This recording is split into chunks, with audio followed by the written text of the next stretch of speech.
Ibu mertua memperlakukanku seperti OB kantor. Aku dianggap sebagai pembantunya. Ku buat ia syok saat melihatku memimpin rapat.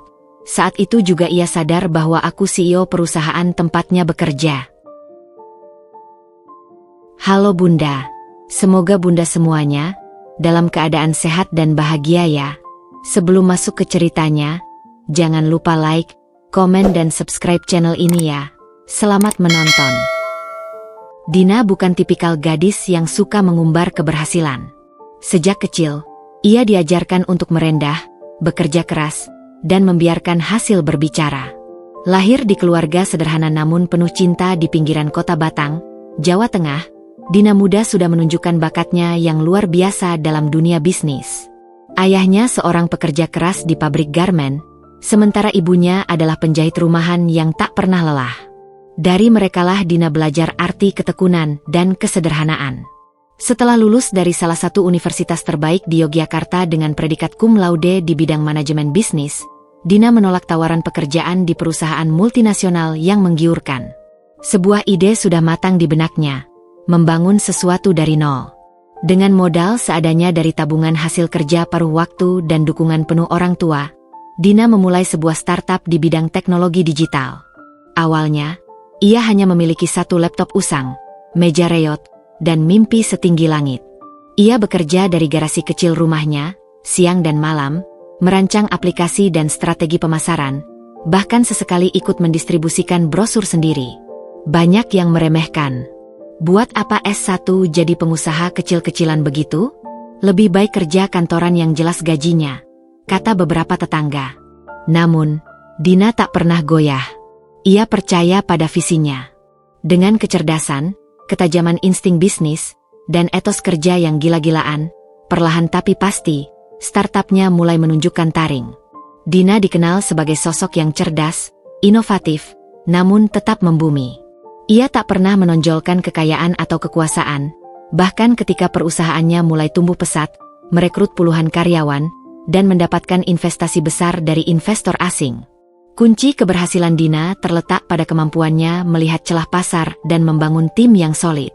Ia memimpin dengan contoh, tak segan turun tangan untuk hal-hal kecil, dan selalu memperlakukan karyawannya sebagai keluarga. Di kantor, ia bisa sangat tegas dalam urusan pekerjaan. Namun di luar itu, ia adalah sosok yang hangat dan ramah. Ia sering datang ke kantor dengan tampilan kasual, jauh dari kesan CEO perusahaan teknologi yang sukses. Kebiasaan ini adalah bagian dari prinsipnya. Fokus pada substansi, bukan pada tampilan luar. Ia ingin orang menghargainya karena kemampuannya, bukan karena label atau status sosial yang melekat padanya. Sebelum bertemu Arya, hidup Dina sepenuhnya didedikasikan untuk pekerjaannya.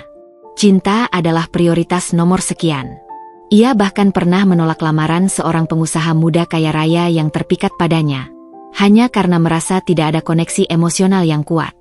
Dina percaya, cinta sejati akan datang pada waktunya, tanpa perlu dicari atau dipaksakan. Ia hanya perlu menjadi dirinya sendiri, seorang wanita mandiri dan berintegritas, yang siap menyambut takdir yang telah digariskan untuknya. Pertemuan Dina dan Arya terjadi secara tidak sengaja, jauh dari gemerlap dunia bisnis atau hiruk-pikuk acara sosialita yang seringkali melekat pada figur CEO muda sepertinya. Ini adalah sebuah siang yang tenang di akhir pekan di Batang, kota kecil yang selalu Dina kunjungi untuk mencari ketenangan dari kesibukan ibu kota.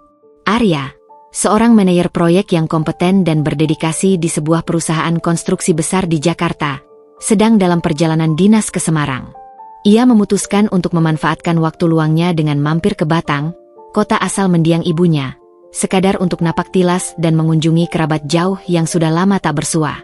Di sebuah kedai kopi kecil bernama Kopi Senja, yang selalu ramai oleh mahasiswa dan pekerja kreatif lokal, tempat favorit Dina untuk menikmati waktu luangnya, takdir mempertemukan mereka. Dina saat itu tenggelam dalam dunianya sendiri. Ia mengenakan kaos oblong putih polos, celana jeans belel kesayangan, dan rambut yang diikat asal-asalan. Di hadapannya, laptop tipis menyala, menampilkan deretan kode program yang rumit dan laporan keuangan yang penuh angka. Sesekali, ia menyeruput kopi hitam pahitnya, meresapi setiap detil pekerjaan sambil menikmati alunan musik indie yang diputar kedai. Ia sama sekali tidak terlihat seperti wanita yang memimpin sebuah perusahaan teknologi dengan valuasi miliaran. Arya, yang baru saja selesai berbicara dengan kerabatnya dan berniat pergi, tak sengaja menyenggol meja Dina saat berbalik. Tumpukan berkas proposal proyek yang tebal dan beberapa lembar sketsa bangunan berserakan di lantai, tepat di dekat kakinya. Tanpa ragu, Dina segera menutup laptopnya dan membungkuk, membantu memunguti kertas-kertas yang berserakan itu. "Oh, astaga. Maafkan saya ceroboh sekali," ujar Arya, wajahnya sedikit memerah karena malu dan terkejut. Ia merasa tidak enak karena telah mengganggu konsentrasi Dina. "Tidak apa-apa," jawab Dina sambil tersenyum ramah, menyerahkan kembali berkas-berkas itu satu persatu. Matanya sempat melirik sekilas sketsa bangunan yang tampak menarik. "Lain kali hati-hati, ya. Berkas-berkas penting begini jangan sampai hilang." Dari insiden kecil yang canggung itu, obrolan singkat pun terjalin. Arya, yang biasanya sedikit kaku dalam berinteraksi dengan orang asing, entah mengapa merasa nyaman berbicara dengan Dina. Ia terkesan dengan keramahan, ketenangan, dan kecerdasan Dina yang terpancar dari setiap perkataannya, meskipun ia tak tahu menahu tentang latar belakang pekerjaan Dina.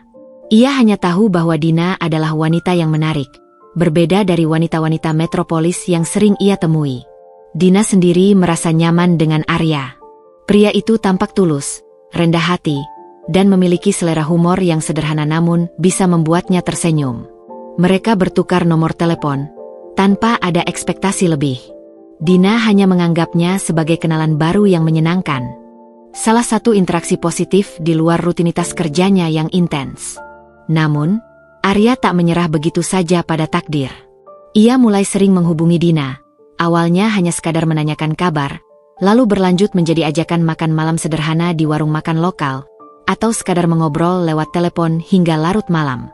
Dina, yang awalnya hidupnya sepenuhnya didedikasikan untuk pekerjaan dan tak pernah memikirkan asmara, perlahan mulai membuka hati. Arya tidak pernah menanyakan terlalu banyak tentang pekerjaannya, atau latar belakang keluarganya. Ia hanya tertarik pada Dina sebagai individu, pada pemikiran-pemikirannya yang cerdas, pada tawa lepasnya yang jarang ia tunjukkan di depan orang lain, pada semangatnya dalam meraih impian. Ini adalah hal yang paling dihargai Dina. Arya mencintainya apa adanya, tanpa embel-embel status atau kekayaan yang selama ini ia sembunyikan. Hubungan mereka berkembang secara alami, jauh dari sorotan media atau tuntutan sosial yang mungkin akan mengiringi seorang CEO sukses. Dina selalu menjaga kerahasiaan pekerjaannya dari Arya, hanya mengatakan bahwa ia memiliki bisnis kecil yang sedang ia kembangkan. Ia tidak berbohong, hanya tidak memberitahukan skala sebenarnya dari bisnisnya. Arya, yang sibuk dengan pekerjaannya sendiri di bidang konstruksi dan sering bepergian ke luar kota, tidak pernah menuntut penjelasan lebih lanjut atau bahkan curiga. Ia melihat Dina sebagai wanita mandiri yang pekerja keras, dan itu sudah lebih dari cukup baginya. Hubungan mereka dibangun di atas rasa saling percaya dan kenyamanan, bukan dari prestise atau materi. Setelah hampir 2 tahun berpacaran, sebuah sore yang tenang di tepi pantai Jepara saat matahari terbenam jingga, Arya melamar Dina. Lamaran itu sederhana, tanpa kemewahan yang berlebihan, hanya berdua dengan deburan ombak sebagai saksi. Dina terharu. Ia tahu Arya adalah pria yang tepat. Pria yang mencintainya tanpa syarat, yang tidak akan terintimidasi oleh kesuksesannya, dan yang akan selalu menjadi pelabuhan baginya. Ia menerima lamaran itu dengan hati penuh kebahagiaan. Meskipun di sudut hatinya, ia tahu, tantangan terbesar mungkin akan datang dari keluarga Arya, terutama sang ibu yang terkenal sangat selektif. Setelah lamaran yang penuh kehangatan dan janji-janji masa depan itu, babak baru dalam hubungan Dina dan Arya pun dimulai. Perkenalan resmi Dina dengan keluarga inti Arya.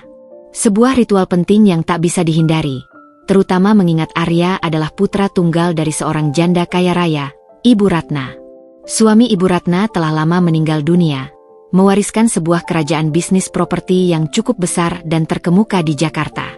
Sejak kepergian suaminya, Ibu Ratna hidup dalam kemewahan dan lingkaran sosialita kelas atas Jakarta, menjunjung tinggi status, prestise, dan nama baik keluarga di atas segalanya. Arya sendiri adalah anak yang sangat berbakti, namun Dina tahu bahwa ia tidak sepenuhnya sepemikiran dengan ibunya dalam banyak hal, terutama mengenai pandangan hidup dan nilai-nilai. Dina bersiap menghadapi pertemuan ini dengan hati lapang dan pikiran positif. Ia tahu ini adalah momen krusial, tetapi ia tetap ingin menunjukkan dirinya apa adanya. Ia memilih pakaian yang sederhana namun tetap elegan. Blus berwarna off-white dengan detail minimalis, dipadukan dengan rok pensil berwarna taupe yang menutupi lutut. Rambutnya diikat rapi ke belakang, dan riasan wajahnya sangat tipis, hanya untuk menonjolkan kecantikan alaminya. Dina ingin menyoroti integritas dan kemandiriannya, bukan kemampuannya untuk tampil glamor. Namun, kesan pertama di rumah megah Ibu Ratna di kawasan elit Pondok Indah, Jakarta Selatan, tidak berjalan semulus yang ia bayangkan. Begitu pintu kayu jati yang besar terbuka dan Dina melangkahkan kaki ke dalam foyer yang luas, aroma bunga lili yang mahal menyambutnya, disusul dengan pandangan tajam dari Ibu Ratna yang sudah menunggu di ruang tamu. Ruang tamu itu sendiri adalah sebuah mahakarya, dipenuhi perabot antik bergaya Eropa, lukisan-lukisan mahal karya seniman ternama, dan karpet Persia yang lembut diinjak. Semua memancarkan aura kemewahan yang sangat kentara. Jadi, ini gadis yang membuatmu gila, Arya? Suara Ibu Ratna terdengar menusuk, suaranya sedikit serak namun penuh otoritas. Matanya menyapu Dina dari ujung rambut hingga ujung kaki, menimbang-nimbang setiap inci penampilannya dengan tatapan skeptis yang sulit disembunyikan. Raut wajahnya tidak menunjukkan senyum ramah atau sambutan hangat, melainkan kerutan di dahi yang mengindikasikan ketidaksetujuan. "Ibu, ini Dina." "Dina, ini Ibu." Arya memperkenalkan, mencoba mencairkan suasana yang sudah terasa membeku dan tegang. Ia bisa merasakan ketidaknyamanan Dina. Dina tersenyum ramah, senyum tulus yang biasa ia tunjukkan kepada siapapun. Ia mengulurkan tangannya yang lembut. "Senang sekali bisa bertemu dengan Ibu." Ibu Ratna menyambut uluran tangan Dina dengan genggaman singkat, dingin, dan bahkan sedikit menekan. "Dina? Dari mana asalmu, Nak?" "Arya bilang kamu dari Batang." "Oh, daerah mana itu ya?" Ibu kurang familiar. Nadanya terdengar merendahkan, seolah Batang adalah sebuah desa terpencil yang tak layak disebut dalam percakapan elitnya. Ada nada sinis yang tidak bisa Dina lewatkan. Arya mencoba menjelaskan dengan sabar. "Batang itu kota kecil yang indah, Bu. Dekat Pekalongan, ada banyak potensi di sana." "Oh ya, potong Ibu Ratna. Jadi, pekerjaanmu apa, Nak?" "Arya bilang kamu punya bisnis kecil." "Bisnis apa, Nak?" "Penjahit seperti ibumu." Pertanyaan itu dilontarkan tanpa basa-basi, bahkan tanpa jeda. Matanya menatap Dina dengan pandangan menilai, seolah menggali informasi, bukan membangun koneksi. Tidak ada nada ingin tahu yang tulus, melainkan sebuah interogasi yang terselubung, mencoba menempatkan Dina dalam kategori tertentu yang mungkin rendah di matanya. Dina sempat terkesiap, namun ia sudah menduga pertanyaan semacam ini akan muncul. Ia menarik napas dalam-dalam, menjaga ketenangan dan profesionalismenya. "Saya punya startup di bidang teknologi digital, Bu." "Masih merintis," jawab Dina, memilih kata-kata yang paling merendah dan umum. Ia sengaja tidak menyebutkan skala perusahaannya yang sebenarnya sudah berkembang pesat, memiliki puluhan karyawan ahli, dan bahkan telah menarik perhatian investor internasional. Ia ingin melihat apakah Ibu Ratna bisa menerimanya bukan karena gelarnya sebagai CEO, bukan karena kekayaan yang ia miliki, melainkan karena dirinya sendiri sebagai individu yang layak. Ibu Ratna terdiam sejenak, menatap Dina dengan tatapan tidak percaya, lalu tertawa kecil, tawa yang terdengar lebih seperti ejekan daripada amusement. "Oh, startup. Baguslah kalau begitu. Semoga sukses ya." Anak ibu ini memang dari dulu suka yang sederhana-sederhana. Selera Arya memang unik, selalu mencari yang berbeda. Tapi ya sudahlah, yang penting Arya bahagia. Ada penekanan yang jelas pada kata sederhana-sederhana, seolah Dina adalah pilihan yang jauh di bawah standar yang ia inginkan untuk putranya. Kata unik dan berbeda yang ia lontarkan juga terasa seperti sindiran halus. Sepanjang pertemuan itu, yang terasa bagaikan interogasi yang berkepanjangan, Ibu Ratna terus melontarkan pertanyaan-pertanyaan yang mengarah pada latar belakang keluarga Dina, status finansial, dan prospek masa depannya. Ia juga tak henti-hentinya membandingkan Dina dengan menantu teman-temannya yang kaya raya, bergelar tinggi dari universitas bergengsi luar negeri, atau berasal dari keluarga terpandang yang memiliki nama besar. Setiap perbandingan itu terasa seperti duri yang menusuk hati Dina. Namun ia berusaha keras untuk tidak menunjukkannya. Dina hanya bisa tersenyum tipis, menjaga kesopanan, dan menjawab seadanya, meskipun hatinya terasa perih dan lelah. Arya, dengan sabar, berusaha mengalihkan pembicaraan berkali-kali, namun Ibu Ratna selalu berhasil membawanya kembali ke topik yang sama, seolah dia ingin memastikan Dina tahu tempatnya. Kesan pertama ini adalah pukulan telak bagi Dina. Ia tahu, perjalanan untuk mendapatkan restu dan penerimaan tulus dari Ibu Ratna tidak akan mudah. Namun, ia tidak gentar. Dina adalah wanita yang tangguh, yang pernah membangun sebuah perusahaan dari nol, menghadapi cemoohan, dan membuktikan dirinya. Ini hanyalah satu tantangan lagi, sebuah ujian kesabaran yang harus ia hadapi. Ia yakin, seiring berjalannya waktu, ibu mertua akan melihat sisi lain dirinya yang tidak terpengaruh oleh status atau kekayaan, melainkan karena nilai-nilai dan integritasnya sebagai manusia. Atau setidaknya, itu yang ia harapkan, sambil menyimpan sebuah rahasia besar di balik senyumannya yang tenang. Meskipun pertemuan pertama dengan Ibu Ratna jauh dari kata ideal, bahkan bisa dibilang mengecewakan, Dina tetap teguh pada pilihannya. Cintanya pada Arya lebih besar dari kerikil tajam yang dilemparkan sang calon mertua. Arya sendiri, dengan sabar dan penuh pengertian, terus meyakinkan Dina. Ibu memang sedikit konservatif, sayang. Dia hanya butuh waktu untuk mengenalmu lebih jauh. Aku yakin kamu akan meluluhkan hatinya dengan kebaikanmu. Janjinya, menatap Dina dengan tatapan penuh keyakinan. Dina sangat mencintai Arya, dan ia percaya pada kata-kata suaminya. Beberapa bulan kemudian, pernikahan Dina dan Arya diselenggarakan. Suasananya campur aduk, kemewahan yang dipaksakan berbalut ketegangan yang tak terucap. Ibu Ratna bersikeras mengadakan resepsi super mewah di ballroom salah satu hotel bintang 5 paling bergengsi di Jakarta Pusat, mengundang seluruh relasi bisnis, kolega, dan teman-teman sosialitanya yang berkelas. Dina, di sisi lain, yang selalu mengedepankan kesederhanaan dan keintiman, sebenarnya menginginkan pernikahan yang lebih sederhana, mungkin hanya di sebuah venue kecil yang dikelilingi keluarga dan sahabat terdekat. Namun, ia memutuskan untuk mengalah demi kebahagiaan Arya dan, yang terpenting, agar tidak memperkeruh suasana dengan ibu mertua yang sudah terlihat tidak senang. Arya, si jembatan penengah, dengan susah payah mencoba menyeimbangkan ekspektasi ibunya yang selangit dengan keinginan istrinya yang rendah hati. Sepanjang acara, Ibu Ratna tak henti-hentinya memperkenalkan Dina kepada para tamu dengan nada yang seolah-olah meminta dikasihani atau penjelasan. Ini menantu saya, Nak Dina. Dari keluarga biasa saja. Tapi ya sudahlah, Arya kan maunya begitu. Yang penting bahagia, ya kan? Dina hanya bisa tersenyum tipis, menahan perih. Ia tahu, di mata ibu mertua, ia tetaplah seorang, biasa saja, yang tak sepadan dengan kasta keluarga mereka. Setelah menikah, atas desakan kuat dari Ibu Ratna, yang beralasan, agar Arya tidak jauh dari ibu, dan, bisa menghemat pengeluaran, Dina dan Arya akhirnya memutuskan untuk tinggal di rumah megah ibu mertua. Sebuah keputusan yang diambil dengan berat hati oleh Dina, namun ia berusaha melihat sisi positifnya. Awalnya, Dina berpikir ini adalah kesempatan emas untuk lebih dekat dan membangun hubungan baik dengan ibu mertua, membuktikan bahwa ia layak diterima. Namun, ia salah besar. Permulaan kehidupan rumah tangga mereka di sana justru menjadi awal neraka kecil bagi Dina. Hari-hari pertama berlalu dengan rutinitas baru yang mencengangkan dan melelahkan.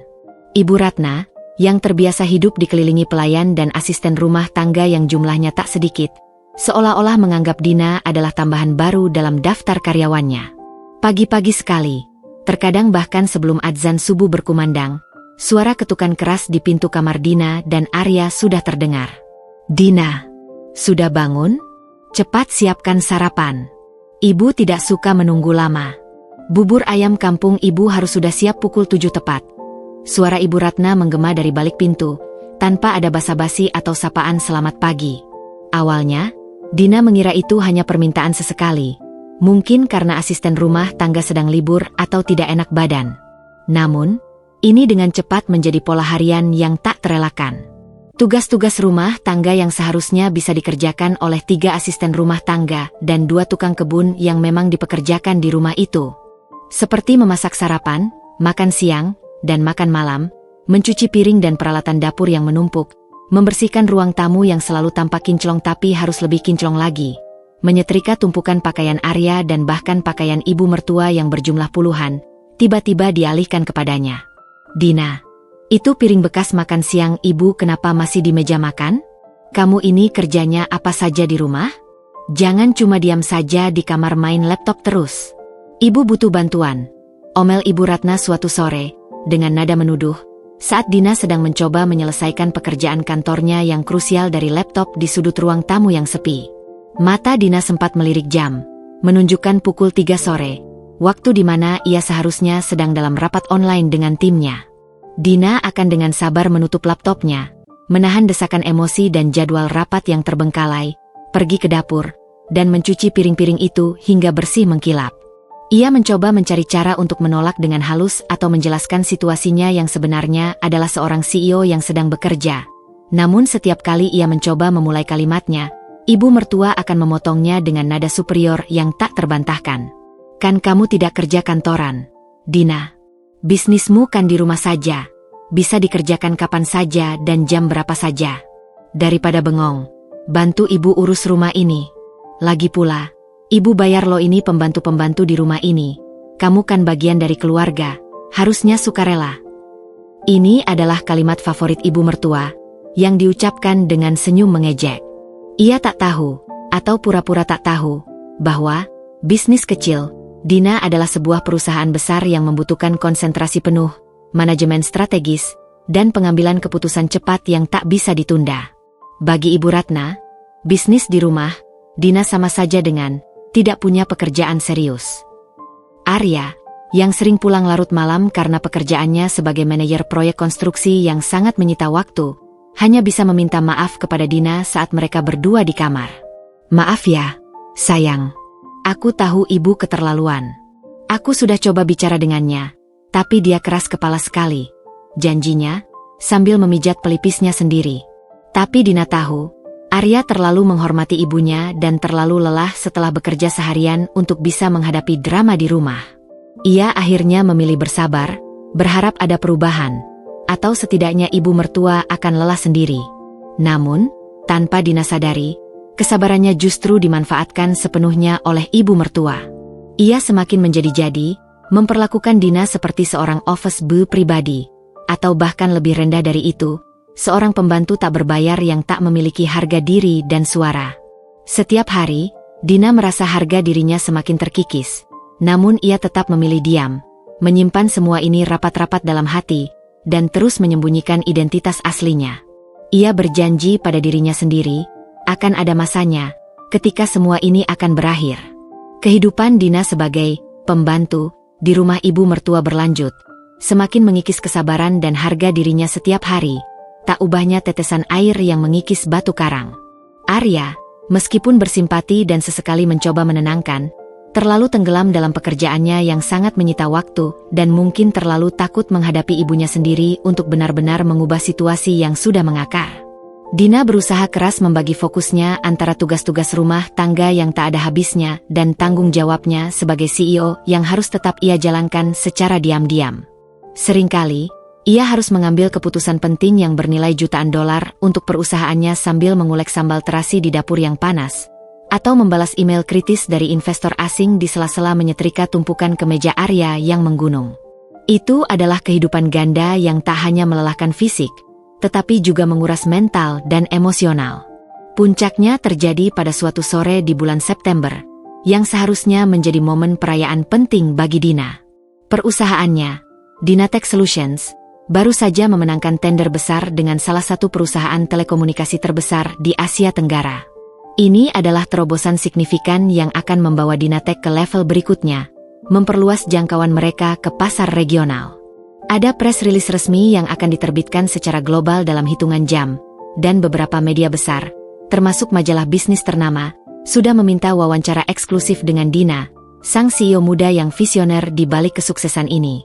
Dina sedang duduk di meja makan yang luas namun kerap berantakan oleh piring-piring kotor ibu mertua, mencoba menyelesaikan draft akhir press release di laptopnya. Sesekali, ia melirik jam di dinding. Ia ada video call penting dengan tim public relations-nya di Singapura dalam waktu 15 menit. Konsentrasinya sedang berada di puncaknya. Tiba-tiba, suara nyaring dan melengking Ibu Ratna memecah konsentrasi Dina, seolah petir menyambar di siang bolong. "Dina, kamu itu dengar tidak sih? Ibu bicara padamu." "Dina." Dina mengangkat kepalanya, mencoba tersenyum selembut mungkin meskipun hatinya sudah mulai berdebar. "Ada apa, Bu?" tanyanya, mencoba menjaga nada suaranya tetap tenang. Ibu Ratna berdiri di ambang pintu dapur, dengan wajah masam yang tak menyembunyikan kekesalannya dan tangan bersedekap di dada. "Itu, lantai ruang tamu kenapa kotor sekali? Ada setitik debu di bawah meja kopi. Kamu itu bagaimana kerjanya? Pembantu ibu saja tidak pernah seceroboh ini. Atau kamu memang sengaja ingin melihat ibu marah?" Omelnya, suaranya naik 1 oktav, menggema di seluruh ruangan. "Cepat bersihkan sekarang juga. Ibu tidak mau ada kotoran sekecil apapun di rumah ini. Pokoknya harus kinclong." Dina mengernyitkan dahi. Ia melihat ke lantai yang ditunjuk ibu mertua. Memang ada sebutir remah roti kering yang mungkin jatuh dari piring ibu mertua saat ia sarapan tadi pagi. Sebuah remah yang nyaris tak terlihat oleh mata telanjang. Namun bagi Ibu Ratna, itu adalah sebuah kotoran yang tak bisa ditolerir. Mengapa ibu mertua sampai memerhatikan hal sekecil itu? Sementara di depan matanya menantunya sedang bekerja keras? Dina merasa jengkel, bukan hanya karena tugas remeh itu, tetapi karena ia punya pekerjaan yang jauh lebih penting dan berdampak besar yang sedang ia tangani. "Bu, maaf sebelumnya, tapi saya sedang ada pekerjaan penting yang harus segera diselesaikan. Ini masalah deadline yang ketat. Nanti setelah ini selesai, saya pasti bersihkan, ya? Hanya remah kecil kok, tidak akan kemana-mana," ujar Dina mencoba bernegosiasi. Nadanya masih sopan dan penuh penghormatan, meskipun dadanya sudah terasa sesak. Namun, Ibu Ratna tidak mendengarkan. Ia melangkah maju, mendekati meja makan, tatapan matanya tajam menyorot laptop Dina yang menyala. "Pekerjaan penting apa sih yang kamu kerjakan? Paling juga main game online atau lihat-lihat baju diskon. Kamu itu seharusnya sadar diri, Dina. Suamimu bekerja keras siang malam di luar sana mencari uang. Kamu di rumah ini seharusnya membantu meringankan bebannya, bukan malah bermalas-malasan dan sok sibuk. Cepat bersihkan sekarang juga. Ibu tidak suka ditunda-tunda. Kamu pikir kamu siapa di rumah ini?" Ibu mertua bahkan mendorong sedikit laptop Dina hingga layarnya bergoyang, nyaris terjatuh. Perkataan ibu mertua kali ini benar-benar menusuk ulu hati Dina hingga ke relung terdalam. Main game? Bermalas-malasan? Setelah semua kerja kerasnya membangun perusahaan dari nol, begadang tak terhitung malam, mengorbankan waktu pribadi, dan kini ia berhasil membawa perusahaannya meraih kesuksesan besar, mendapatkan pengakuan internasional. Ia masih dianggap seperti itu? Remah roti sekecil itu bahkan jauh lebih penting daripada pekerjaan yang sedang ia lakukan. Sebuah pekerjaan yang secara tidak langsung juga memberikan penghidupan bagi Arya? Dina menatap mata ibu mertua yang memancarkan kejijikan dan superioritas. Ada kehinaan yang begitu dalam tergambar di sana.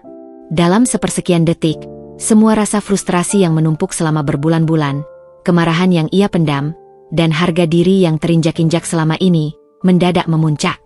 Ia tidak mengatakan sepatah kata pun. Dengan gerakan yang pelan namun tegas, ia menutup laptopnya dengan suara klik yang nyaris tak terdengar. Dina bangkit dari kursinya, berjalan menuju lemari perkakas, mengambil lepel dan vakum cleaner kecil, lalu kembali dan membersihkan remah roti itu dengan gerak tubuh yang tenang namun penuh amarah terpendam. Setiap usapan lap, setiap suara mesin vakum adalah simbol dari tekad yang baru saja ia bangun. Saat ia membersihkan lantai, pikirannya berputar cepat, menyusun skenario. Ibu mertua tidak tahu, dan mungkin tidak akan pernah tahu, seberapa besar ia telah meremehkan menantunya sendiri. Perlakuan ini telah melampaui batas yang bisa ia terima dengan sabar. Dina menyadari, mengungkapkan identitasnya sekarang tidak akan ada gunanya. Ibu mertua pasti akan menganggapnya pamar, atau bahkan tidak percaya. Ia perlu melakukan sesuatu yang lebih. Sesuatu yang bukan hanya sekadar memberitahu, tetapi menunjukkan secara langsung. Saat itulah, sebuah tekad baja terbentuk di hati Dina, lebih kuat dari apapun yang pernah ia rasakan sebelumnya. Ia akan tetap merahasiakan identitas aslinya sebagai CEO Dina Tech Solutions. Ia akan membiarkan ibu mertua terus meremahkannya, membiarkannya terus memperlakukannya seperti pembantu rendahan yang tak punya masa depan. Namun, akan ada suatu hari, sebuah momen yang tepat, di mana ia akan menunjukkan kepada ibu mertua siapa dirinya sebenarnya. Bukan dengan kata-kata atau sertifikat, tetapi dengan sebuah aksi yang akan mengguncang seluruh dunia, angku Ibu Ratna. Momen di mana ibu mertua akan melihat sendiri betapa salahnya dia selama ini, dan bagaimana menantu yang ia remehkan itu sebenarnya jauh di atas levelnya. Dina akan membuat ibu mertua syok hingga tak bisa berkata-kata, bahkan mungkin hingga tak bisa bernapas. Ia hanya perlu menunggu waktu yang tepat. Setelah insiden remah roti yang memicu tekadnya, sebuah titik balik yang terasa begitu membebani namun juga menguatkan, Dina menjalani hari-harinya di rumah Ibu Ratna dengan topeng ganda yang semakin sempurna. Di satu sisi, di hadapan ibu mertua dan semua asisten rumah tangga, ia adalah menantu penurut, cekatan, dan tak banyak bicara yang siap sedia melaksanakan perintah. Pagi-pagi buta, seringkali sebelum kokok ayam pertama terdengar atau suara azan subuh berkumandang dari masjid terdekat di Batang, ia sudah berada di dapur.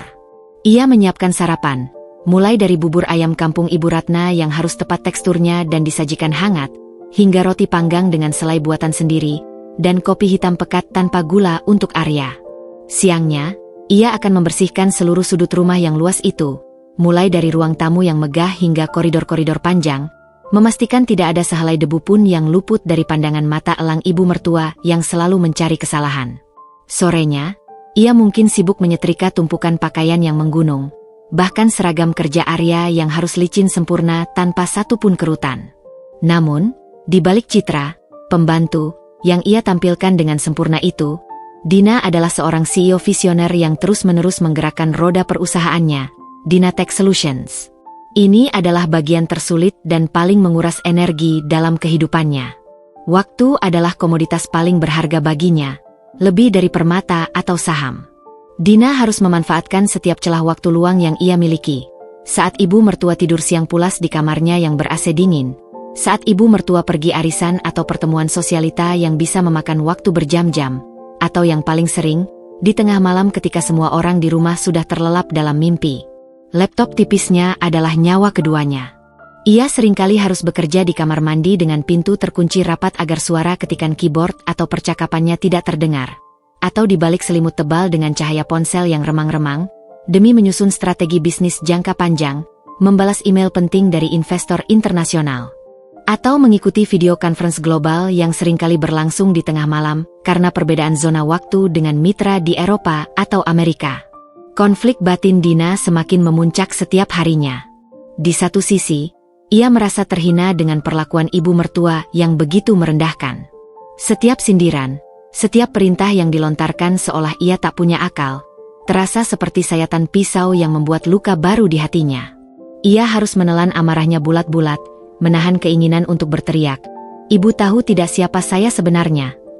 Saya ini CEO perusahaan yang bisa membeli seluruh rumah ini beserta isinya." Harga dirinya terus diuji, diinjak-injak, dan dipertanyakan. Perasaan frustrasi kerap kali menyelimuti, membisikkan agar ia menyerah saja pada sandiwara yang melelahkan ini dan mengungkapkan semuanya. Namun, ia selalu berhasil menepis bisikan itu. Di sisi lain, tekadnya untuk memberi pelajaran kepada ibu mertua semakin kuat dan mengakar. Ia ingin Ibu Ratna merasakan betul dampak dari kebiasaannya meremehkan orang lain, terutama mereka yang dianggap tidak selevel. Ia ingin kejutan yang akan ia berikan nanti menjadi sebuah cambuk yang menusuk langsung ke inti kesombongan ibu mertua. Sebuah pengungkapan yang tak akan pernah Ibu Ratna lupakan. Lebih dari itu, Dina juga ingin membuktikan pada dirinya sendiri bahwa ia bisa tetap profesional, menjaga integritasnya, dan mencapai tujuannya, bahkan dalam kondisi tertekan yang ekstrim. Ia tak ingin kesuksesannya dinilai dari seberapa banyak ia pamer atau berapa banyak harta yang ia kenakan, melainkan dari bagaimana ia bisa tetap rendah hati di tengah segala cemoohan dan bagaimana ia bisa membuktikan dirinya tanpa harus sesumbar. Hubungannya dengan Arya pun menjadi ujian besar. Arya tahu sebagian besar tentang pekerjaan Dina, tetapi ia tidak tahu seberapa besar perusahaannya telah berkembang pesat. Dina sengaja tidak terlalu banyak membahas detail pekerjaan dengannya agar Arya tidak terlalu khawatir atau, yang lebih penting, secara tidak sengaja membocorkan rahasia itu kepada ibunya. Arya sendiri merasa bersalah melihat kondisi Dina yang setiap hari berkorban. Namun ketidakmampuannya untuk berdiri di hadapan ibunya dan membela Dina secara tegas membuat Dina merasa sendirian dalam perjuangan ini. Ia tahu Arya mencintainya dengan tulus. Tetapi cinta saja terkadang tidak cukup untuk mengatasi rasa harga diri yang terkoyak setiap hari. Dina menjadi ahli dalam menyembunyikan identitasnya. Ia punya earphone khusus dengan noise cancelling untuk meeting online agar suaranya tidak bocor keluar kamar mandi. Puluhan alasan logis ketika harus pergi ke pasar membeli kebutuhan rumah, yang sebenarnya adalah kunjungan mendadak ke kantor pusatnya. Atau, mengurus stok barang, di gudang yang sebenarnya adalah rapat dengan direksi. Ia bahkan menyiapkan satu setel pakaian kantor lengkap di dalam tas yang selalu ada di mobilnya. Jika ia harus buru-buru bertemu klien atau investor setelah menyelesaikan tugas mencuci piring atau membereskan rumah. Setiap senyum yang ia berikan pada ibu mertua adalah hasil dari latihan diri yang keras. Sebuah senyum yang menutupi ribuan pikiran strategis dan keputusan bisnis besar yang baru saja ia ambil, atau ratusan juta rupiah yang baru saja ia hasilkan. Semakin lama sandiwara ini berjalan, semakin Dina merasa lelah, bukan secara fisik, melainkan mental. Ia merindukan kebebasan untuk menjadi dirinya sendiri. Ia merindukan dihargai apa adanya tanpa harus berpura-pura. Tetapi setiap kali ia merasa ingin menyerah, ia teringat tatapan meremehkan ibu mertua di insiden remah roti. Tekad itu kembali membara, memberinya kekuatan untuk bertahan. Dina tahu, panggungnya akan segera tiba. Ia hanya perlu bersabar sedikit lagi, mempersiapkan kejutan yang tak akan pernah dilupakan ibu mertua. Kehidupan ganda Dina, yang satu adalah CEO perusahaan sukses dengan tanggung jawab global, dan yang lain adalah menantu yang diperlakukan tak ubahnya seperti pembantu rendahan, terus berlanjut. Semakin hari, perlakuan Ibu Ratna semakin menjadi-jadi, seolah sengaja menguji batas kesabaran Dina hingga ke titik nadir.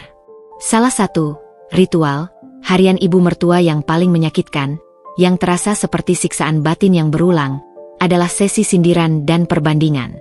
Hampir setiap kali Ibu Ratna berbicara dengan Dina, terutama saat ia baru saja menyelesaikan percakapan telepon dengan teman-teman sosialitanya yang gemar pamer, atau saat ia baru pulang dari acara arisan mewah di kawasan elit, topik pembicaraan selalu berujung pada pameran menantu-menantu teman-temannya.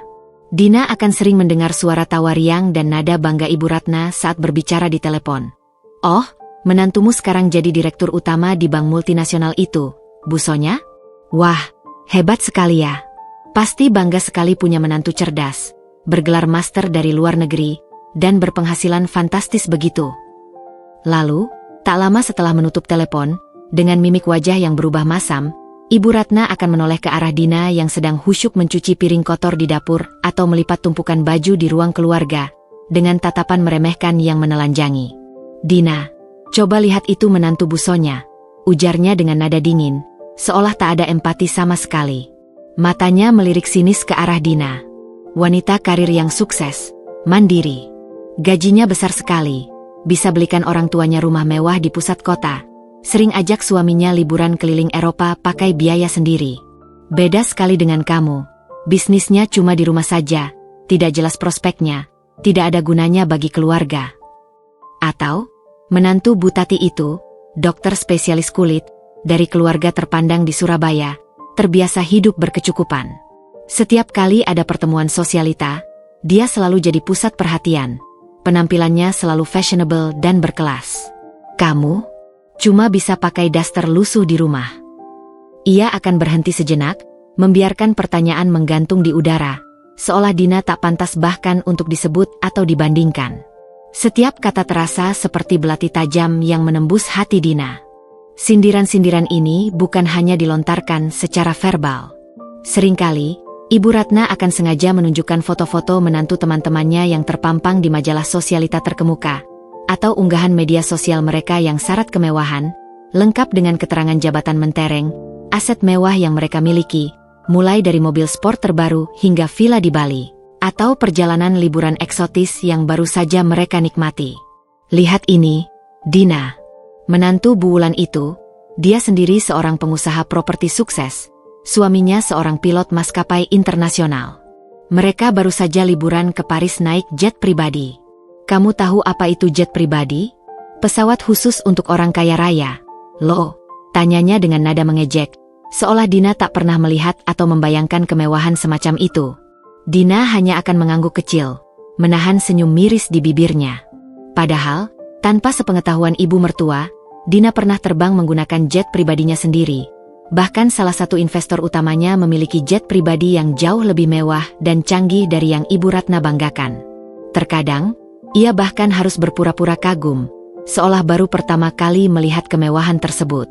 Yang paling menyakitkan bagi Dina adalah ketika Ibu Ratna mulai mengungkit-ungkit kontribusi finansial, atau bahkan meragukan kemampuan Dina mengurus rumah. Dulu menantu Ibu Mira itu, hebat sekali, bisa bantu melunasi utang keluarga suaminya yang ratusan juta. Kalau kamu, apa yang bisa kamu sumbangkan untuk keluarga ini? Memasak saja kadang keasinan, kadang lupa pakai garam, celetuknya suatu kali, dengan nada mencibir, saat Dina tak sengaja membuat masakan yang terlalu asin karena pikirannya terpecah antara rapat dewan direksi dan resep opor ayam.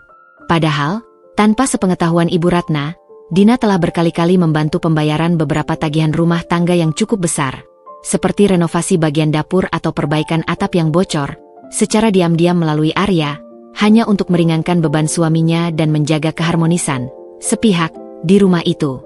Arya, yang sesekali menyaksikan atau mendengar sindiran pedas itu secara langsung, akan terlihat sangat tidak nyaman dan gelisah. Ibu, jangan bicara begitu. Dina kan sudah berusaha keras. Pekerjaannya juga membutuhkan fokus. Ia akan mencoba membela. Namun suaranya biasanya terlalu pelan dan mudah dipatahkan oleh dominasi ibu mertua yang sudah mengakar. Berusaha apa? Usaha di rumah saja kok. Coba kalau dia punya karir mentereng seperti menantu teman-teman ibu, pasti ibu tidak akan menyuruhnya bersih-bersih dan memasak begini setiap hari. Ibu juga tidak akan keberatan dia sibuk dengan bisnis kecilnya, itu. Respons Ibu Ratna dengan nada penuh kemenangan, seolah kata-katanya adalah putusan akhir yang tak terbantahkan. Setiap sindiran, setiap perbandingan, bagai api kecil yang membakar tekad Dina. Semakin ibu mertua meremahkannya, semakin kuat keinginannya untuk memberi kejutan yang tak akan pernah terlupakan. Ia melihat dengan jelas kesombongan dan kebutaan ibu mertua, yang hanya bisa menilai seseorang dari lapisan luar, gelar, jabatan, label merek, dan tumpukan harta. Dina berjanji pada dirinya sendiri, bahwa ketika waktunya tiba, ia akan menunjukkan kepada ibu mertua bahwa nilai seseorang tidak ditentukan oleh apa yang ia pamerkan atau seberapa keras ia merendahkan orang lain, melainkan oleh apa yang ia raih dengan integritas, kerendahan hati, dan kerja keras yang ia pegang teguh. Dan ketika itu terjadi, ibu mertua akan benar-benar syok, sebuah kejutan yang akan mengguncang pondasi keangkuhannya. Seiring berjalannya waktu, sindiran dan perbandingan yang dilontarkan Ibu Ratna terhadap Dina tidak lagi cukup. Keinginannya untuk menekan Dina dan mengajarinya agar bersikap sesuai standar menantu idaman versi dirinya semakin menjadi-jadi, melampaui batas-batas kesopanan dan privasi. Tekanan ini mulai merambah ke aspek-aspek yang lebih personal dan, yang paling membuat Dina geram, melibatkan intervensi yang tidak pada tempatnya dalam urusan finansial dan sosial. Suatu pagi yang cerah, saat Dina baru saja selesai membantu Ibu Ratna menata meja sarapan mewah yang penuh dengan berbagai hidangan, bubur ayam, roti bakar, dan aneka kue basah, telepon genggam ibu mertua yang bertahtakan berlian berdering nyaring. Ibu Ratna menerima panggilan itu dengan ekspresi wajah serius, sesekali melirik tajam ke arah Dina yang sedang menuangkan teh. Setelah menutup telepon, ia menatap Dina dengan tatapan penuh penilaian, bibirnya tertarik ke bawah, seolah menemukan sebuah kekurangan besar. Dina, ibu baru saja bicara dengan kolega ibu, Bu Sriwijaya. Anaknya baru saja menikah, dan menantunya, seorang sarjana keuangan lulusan universitas luar negeri, langsung diangkat jadi bendahara di beberapa yayasan sosial besar yang bergerak di bidang konservasi laut dan pendidikan anak-anak. Dia mengelola dana miliaran rupiah loh, Dina. Bahkan, katanya, dia baru saja berhasil menarik investasi dari bank-bank besar untuk yayasannya. Ibu jadi berpikir, kamu ini kan S1 juga, kok ya tidak ada inisiatif begitu? Ibu Ratna memulai dengan nada yang lebih berat dan menekan dari biasanya. Matanya tak lepas dari Dina. Arya itu sering mengeluh tentang biaya ini itu di rumah ini. Tentang kebutuhan ibu yang semakin banyak, pajak properti yang naik, atau biaya perawatan taman yang membengkak. Kamu ini kan katanya punya bisnis. Masa tidak bisa membantu lebih? Arya itu tulang punggung keluarga. Dina, kalau kamu bisa meringankan bebannya, ibu pasti lebih tenang dan bangga. Kata-kata itu bagai panah beracun yang menusuk ulu hati Dina. Selama ini ia sudah banyak membantu secara diam-diam melalui Arya. Ia membiayai beberapa renovasi rumah yang cukup besar, seperti perbaikan atap yang bocor parah di musim hujan atau penggantian sistem sanitasi yang rusak.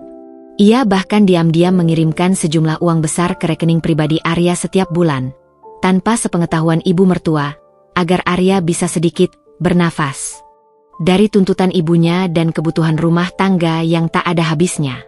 Ibu mertua bahkan tidak tahu bahwa Dina, melalui perusahaannya, juga sering berpartisipasi dalam program-program CSR yang mengelola dana jauh lebih besar dari yang dibayangkan Ibu Ratna, bahkan menjalin kerjasama dengan lembaga-lembaga internasional.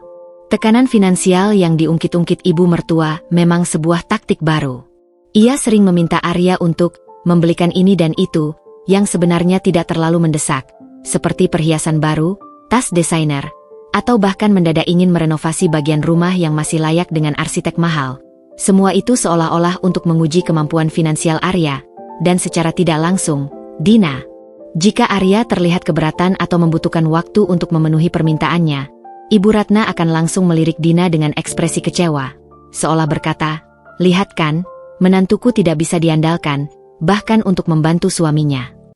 Tidak hanya soal keuangan, Ibu Ratna juga mulai campur tangan dalam urusan sosial Dina, berusaha mengontrol citra Dina di hadapan teman-temannya. "Dina, nanti sore ibu ada arisan besar di klub golf. Kamu ikut?" "Ya. Tapi jangan pakai baju itu. Itu terlalu biasa, tidak cocok dengan dress code kita. Pakai gaun yang ibu belikan kemarin, yang warna fuchsia dengan payet itu. Nanti kalau ada yang tanya pekerjaanmu, bilang saja kamu mengelola rumah tangga dan membantu bisnis suami. Tidak usah berlebihan ceritanya atau mengarang-arang. Jaga nama baik keluarga." Ibu Ratna sering mencoba membatasi lingkup pergaulan Dina, seolah takut Dina akan bertemu seseorang yang mengenali identitas aslinya sebagai CEO, atau takut Dina akan mempermalukan dirinya dengan cerita tentang bisnis kecil yang menurut ibu mertua tidak berkelas dan tidak layak dibanggakan di lingkungan sosialitanya. Puncak tekanan datang saat suatu malam di meja makan, Ibu Ratna secara terang-terangan menyinggung soal keturunan. "Dina, teman-teman ibu sudah punya cucu semua. Loh, ada yang cucunya sudah 2, bahkan ada yang baru saja lahir cucu kembar. Kamu dan Arya kapan? Sudah saatnya kalian punya anak. Usia kalian juga sudah tidak muda lagi. Jangan terlalu fokus pada bisnis kecil itu. Anak itu rezeki. Loh, apalagi kalau anak laki-laki bisa melanjutkan nama keluarga dan mewarisi kekayaan ibu nanti." Tekanan untuk memiliki anak terasa seperti beban tambahan yang berat di pundak Dina. Padahal ia dan Arya sudah berdiskusi panjang lebar dan berencana akan menunda momongan sampai kondisi finansial mereka lebih stabil dan mereka benar-benar mandiri, terlepas dari campur tangan ibu mertua. Dina juga ingin memastikan ia bisa memberikan waktu dan perhatian penuh untuk anaknya nanti. Semua tekanan ini, baik yang bersifat finansial, sosial, maupun personal, semakin menguras energi Dina, baik fisik maupun mental. Ia merasa terperangkap dalam jaring laba-laba yang dibuat oleh ibu mertua, yang semakin hari semakin mengikatnya. Setiap perkataan dan perlakuan itu adalah pengingat konstan akan posisinya yang direndahkan. Namun, setiap tekanan juga semakin menguatkan keyakinannya bahwa keputusannya untuk menyembunyikan identitasnya adalah hal yang benar dan strategis. Ia tidak ingin ibu mertua berubah karena statusnya yang tiba-tiba terungkap, melainkan karena kesadaran dan penyesalan tulus atas perilakunya. Tekadnya semakin bulat. Ia akan terus bertahan dalam sandiwara ini, hingga saatnya tiba, ia akan memberikan kejutan yang tak hanya membuat ibu mertua terdiam kaku, tetapi juga merenungkan kembali semua perilakunya yang meremehkan itu. Di tengah badai tekanan yang tak henti-henti dilancarkan Ibu Ratna, Arya, sang suami, berada di posisi yang sangat serba salah, terperangkap di antara dua wanita yang paling ia cintai. Ia mencintai Dina dengan tulus dari lubuk hatinya, dan sangat menyadari perlakuan tidak adil serta sindiran pedas yang setiap hari dilontarkan ibunya. Setiap kali melihat Dina menunduk patuh membersihkan rumah, atau mendengar langsung omelan ibunya tentang bisnis kecil yang tidak jelas, dan perbandingan dengan menantu teman-teman sosialitanya yang mentereng, hati Arya terasa sakit dan hancur. Ia seringkali mencoba menengahi, membela Dina, atau setidaknya mengalihkan pembicaraan ke topik yang lebih netral, namun usahanya selalu sia-sia, bagai mendayung di lautan tanpa ujung. "Ibu, jangan bicara begitu terus, kasihan Dina. Dia juga lelah, Bu. Aku lihat dia sering begadang menyelesaikan pekerjaannya." Arya mencoba membujuk ibunya suatu malam, setelah Dina pergi ke kamar dengan wajah lesu usai disemprot habis-habisan karena lupa mematikan lampu di teras dan membiarkan beberapa serangga masuk. Ibu Ratna mendelik tajam, tangannya bersedekap angkuh di dada. "Lelah? Lelah apa? Hanya mengurus rumah segini besarnya saja sudah mengeluh. Kamu tahu, Arya, dulu ibu sendirian mengurus bisnis dan rumah ini setelah ayahmu meninggal. Ibu tidak pernah mengeluh. Dina itu harusnya bersyukur kamu tidak memintanya bekerja di luar seperti istri teman-temanmu yang harus berdesak-desakan di bus umum atau terjebak macet tiap hari. Dia di rumah ini sudah enak, semua kebutuhan tercukupi." Ibu Ratna selalu berhasil membalikkan argumen, menyudutkan Arya, dan membuatnya merasa bersalah serta tak berdaya. Ia memiliki keahlian dalam memanipulasi emosi Arya, memanfaatkan rasa bakti putranya. Arya pernah mencoba berbicara empat mata dengan Dina di keheningan malam, saat Ibu Ratna sudah terlelap. "Sayang, aku tahu kamu tertekan dan sangat menderita. Aku sungguh minta maaf ibu bersikap begitu kepadamu. Aku sudah coba bicara dengannya berkali-kali, tapi ibu memang keras kepala dan punya pandangan sendiri. Dia hanya ingin yang terbaik untuk kita, mungkin caranya saja yang salah dan sedikit ekstrim," kata Arya, memegang tangan Dina erat, berusaha meyakinkan. Dina hanya bisa tersenyum tipis, menyimpan kekecewaan yang mendalam di balik senyum itu. Ia tahu Arya berusaha, ia tahu Arya mencintainya, tapi usahanya belum cukup kuat untuk menembus tembok kekuasaan Ibu Ratna. Bagi Arya, ibunya adalah segalanya, dan menentang sang ibu secara frontal adalah hal yang sangat sulit baginya, bahkan mungkin sesuatu yang tak pernah ia berani lakukan. Ia terbiasa hidup di bawah bayang-bayang ibunya. Ketidakmampuan Arya untuk mengatasi ibunya secara efektif membuat Dina semakin merasa sendirian dalam perjuangan ini. Ia menghargai niat baik Arya, kepeduliannya, dan usahanya untuk mencoba meringankan beban. Tetapi kata-kata saja tidak mengubah perlakuan ibu mertua yang semakin menjadi-jadi. Dina merasa lelah, sangat lelah. Lelah dengan kehidupan ganda yang harus ia jalani setiap hari. Lelah dengan peran pembantu yang harus ia lakoni di depan umum. Dan lelah dengan sindiran yang tak ada habisnya. Energi mentalnya terkuras habis, bahkan untuk membuat keputusan penting di perusahaannya yang membutuhkan fokus penuh. Ia merasa seperti kehilangan dirinya yang dulu, sosok Dina yang berani dan percaya diri. Ada kalanya Dina nyaris menyerah pada keadaan. Beberapa kali, setelah jam kerja di perusahaan selesai, yang ia lakukan secara sembunyi-sembunyi, dan ia harus kembali ke tugas-tugas rumah tangga, ia pernah berpikir untuk mengungkapkan semuanya, menampar wajah ibu mertua dengan kebenaran tentang siapa dirinya sebenarnya. Membayangkan ekspresi terkejut ibu mertua yang akan pias tak berdaya di hadapan fakta memang sangat menggoda dan memuaskan. Namun, setiap kali pikiran itu melintas, ia teringat pada Arya. Bagaimana reaksi Arya jika ia melakukannya? Apakah Arya akan merasa malu, kecewa, atau bahkan marah karena Dina menyimpan rahasia sebesar itu darinya, meski ia sudah tahu sebagian besar? Dina tidak ingin melukai Arya, pria yang tulus mencintainya. Ia juga tidak ingin ibu mertua berubah karena terpaksa oleh status atau karena merasa terancam, melainkan karena kesadaran diri dan penyesalan tulus atas perilakunya. Maka, Dina kembali menguatkan hatinya, menarik napas dalam-dalam, dan menatap pantulan dirinya di cermin. Ia harus terus memainkan peran ini, setidaknya sampai ia bisa mendapatkan momentum yang paling tepat. Momentum yang tidak hanya akan mengejutkan ibu mertua hingga ke akar-akarnya, tetapi juga menjadi pelajaran bagi semua orang yang gemar meremehkan orang lain hanya dari penampilan luar atau latar belakang. Ini bukan lagi tentang Dina semata, tapi tentang membuktikan bahwa kemuliaan seseorang tidak ditentukan oleh label, jabatan mentereng, atau penampilan luar, melainkan dari integritas, kerendahan hati, dan apa yang ada di dalam hati serta pikiran. Namun, setiap hari yang berlalu dalam sandiwara ini terasa semakin berat, menguji batas kesabarannya hingga ke titik yang paling ekstrim. Waktu terus berjalan, dan dengan setiap hari yang berlalu, tekanan dari Ibu Ratna yang tak ada habisnya semakin menguatkan tekad baja dalam diri Dina. Ia tahu, kesempatan untuk mengungkapkan kebenaran tentang siapa dirinya, bukan dengan kata-kata yang penuh amarah atau pembelaan diri, melainkan dengan sebuah aksi yang akan berbicara lebih lantang, tidak akan datang begitu saja. Ia harus menciptakannya, merajut setiap benang takdir hingga menjadi sebuah permadani yang sempurna. Momen yang paling tepat adalah ketika ibu mertua berada dalam posisi di mana ia tidak bisa mengelak, tidak bisa menyangkal, dan harus menghadapi fakta telanjang yang telah ia abaikan dan remehkan selama ini. Beberapa minggu setelah insiden-insiden yang menguras emosi dan mengikis kesabaran Dina, Arya pulang kerja dengan wajah yang agak cemas namun juga antusias. Ia melepaskan dasinya yang sedikit longgar sambil berjalan ke arah Dina yang sedang melipat cucian di ruang keluarga. "Sayang, ada berita penting sekali," katanya, suaranya sedikit rendah namun penuh kegembiraan yang tertahan.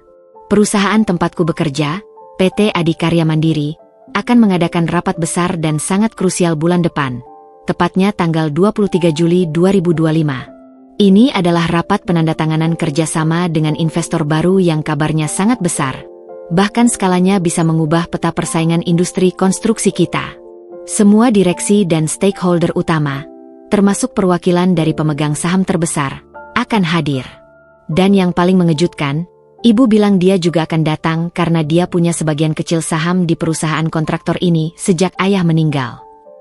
Jantung Dina berdegup kencang. Sebuah debaran yang bukan karena ketakutan, melainkan karena antisipasi dan strategi yang mendadak terbentuk di benaknya.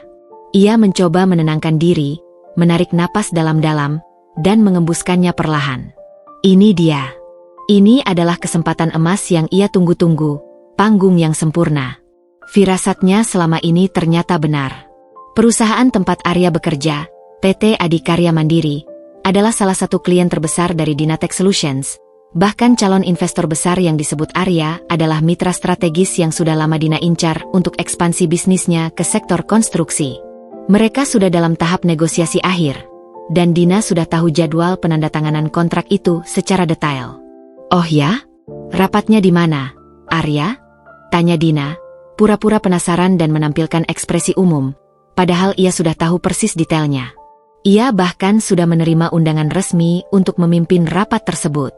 "Di lantai paling atas gedung baru kita, ruang konferensi utama nomor 1. "Kenapa, sayang? Kamu tumben tertarik sekali," jawab Arya, sedikit heran dengan ketenangan Dina yang tidak biasa di tengah berita sebesar itu. Dina tersenyum tipis, senyum yang menyimpan ribuan rahasia. "Tidak apa-apa. Hanya ingin tahu saja. Semoga rapatmu lancar ya, sayang." Sejak percakapan itu, pikiran Dina bekerja jauh lebih cepat dan terstruktur. Ia mulai menyusun rencana dengan sangat cermat, seperti seorang jenderal yang merancang strategi perang. Ia harus memastikan segalanya berjalan sempurna dan efek kejutannya maksimal. Pertama, ia perlu memastikan kehadirannya di rapat itu tanpa menimbulkan kecurigaan sedikit pun dari ibu mertua. Ia bisa beralasan, mengantar Arya, atau ingin melihat kantor Arya. Tapi itu terlalu riskan dan bisa memicu pertanyaan lebih lanjut. Ada cara yang jauh lebih elegan dan tak terbantahkan. Di kantornya, yang untungnya berlokasi tidak terlalu jauh dari kediaman Ibu Ratna, Dina segera menghubungi sekretaris pribadinya yang sangat kompeten dan loyal, Risa. "Risa, tolong jadwalkan ulang rapat final dengan tim legal dan stakeholder penting untuk proyek Komet, serta penandatanganan kontrak dengan PT Adikarya Mandiri. Pastikan itu jatuh di tanggal yang sama persis dengan rapat internal PT Adikarya Mandiri, yaitu 23 Juli 2025, dan lokasinya di kantor pusat kita, di ruang konferensi utama lantai paling atas. Aku ingin semua direksi, kepala departemen, dan calon mitra penting hadir tanpa terkecuali. Aku ingin semua urusan berjalan lancar dan bisa segera diresmikan di hari itu." Risa, yang sudah terbiasa dengan keputusan strategis dan terkadang unik dari Dina, hanya mengangguk patuh sambil mencatat. Ia tahu Dina tidak pernah mengambil keputusan tanpa alasan kuat. Dina kemudian menghubungi timnya yang lain, memberikan instruksi detail untuk persiapan rapat. Ia meminta mereka menyiapkan presentasi terbaik yang mencakup visi dan misi Dinatek ke depan, data paling akurat mengenai pertumbuhan perusahaan, dan semua dokumen legal yang diperlukan untuk penandatanganan kontrak. Bahkan detail sekecil apapun, seperti catering dan tata letak ruangan, ia pastikan sempurna. Dalam beberapa hari ke depan menjelang tanggal 23 Juli 2025, Dina semakin intensif menjalankan perannya sebagai pembantu di rumah. Ia bahkan sengaja bersikap sedikit lebih penurut dan baik, sesekali menawarkan diri untuk mengerjakan tugas yang sebenarnya bukan bagiannya, agar ibu mertua tidak curiga jika ia tiba-tiba meminta izin pergi atau pulang larut karena persiapan rapat. Dina, ibu minta tolong kamu siapkan pakaian terbaik Arya untuk rapat penting itu. Dasinya yang warna biru navy itu ya, yang mahal itu, harus bersih dan licin. Jangan sampai Arya terlihat lusuh di depan investor. Perintah Ibu Ratna suatu sore, dengan nada penuh ekspektasi. Baik, Bu, jawab Dina patuh, menahan senyum tipis yang syarat makna di bibirnya. Ia menyetrika kemeja Arya dengan rapi sempurna, melipat dasi dengan presisi. Dalam hatinya, ia membayangkan Arya mengenakan kemeja itu di rapat yang sama, di mana ia akan hadir, bukan sebagai istri yang mendampingi, bukan sebagai menantu yang diremehkan, bukan pula sebagai pembantu rumah tangga, melainkan sebagai CEO yang memimpin acara, di hadapan mata ibu mertua yang akan terbelalak tak percaya. Konflik batinnya kini berganti menjadi antisipasi yang membara. Ia merasa tegang, tetapi juga bersemangat luar biasa. Ini bukan lagi tentang balas dendam pribadi semata, melainkan tentang pembuktian. Pembuktian bahwa ia adalah wanita yang berdaya, layak dihormati, dan jauh dari bayangan rendahan yang diciptakan ibu mertua. Hari itu akan tiba, hari di mana panggung akan terbalik, dan ibu mertua akan menghadapi kenyataan pahit yang telah ia ciptakan sendiri dengan keangkuhan dan penilaian yang dangkal. Hari yang ditunggu-tunggu pun tiba, 23 Juli 2025. Langit pagi di Jakarta cerah, semburat jingga matahari terbit mulai mewarnai cakrawala ibu kota yang mulai sibuk. Namun, bagi Dina, ada gejolak yang jauh lebih besar dan bergelora di dalam dirinya. Ini adalah hari di mana sandiwara panjang akan berakhir, hari di mana kebenaran yang selama ini ia sembunyikan akan terkuak dan membalikkan semua tatanan. Perasaan tegang bercampur dengan semangat membara yang tak terkendali. Ia bangun lebih awal dari biasanya, bahkan sebelum ayam jago tetangga berkokok atau Ibu Ratna terbangun dari tidur lelapnya. Dina menyiapkan sarapan seperti biasa, bubur ayam favorit ibu mertua, roti panggang untuk Arya, dan secangkir teh hangat. Ia membersihkan dapur hingga mengkilap, menyusun piring-piring, dan memastikan semua tugas, menantu ideal, sudah beres. Ia tidak ingin ada celah kecil apapun bagi ibu mertua untuk mengomel atau menahannya pergi dengan alasan pekerjaan rumah yang belum selesai. Setiap gerakan tangannya terasa presisi, penuh perhitungan. Setelah semua pekerjaan rumah selesai, dan rumah kembali sunyi senyap kecuali suara desiran AC, Dina kembali ke kamarnya dengan langkah tenang.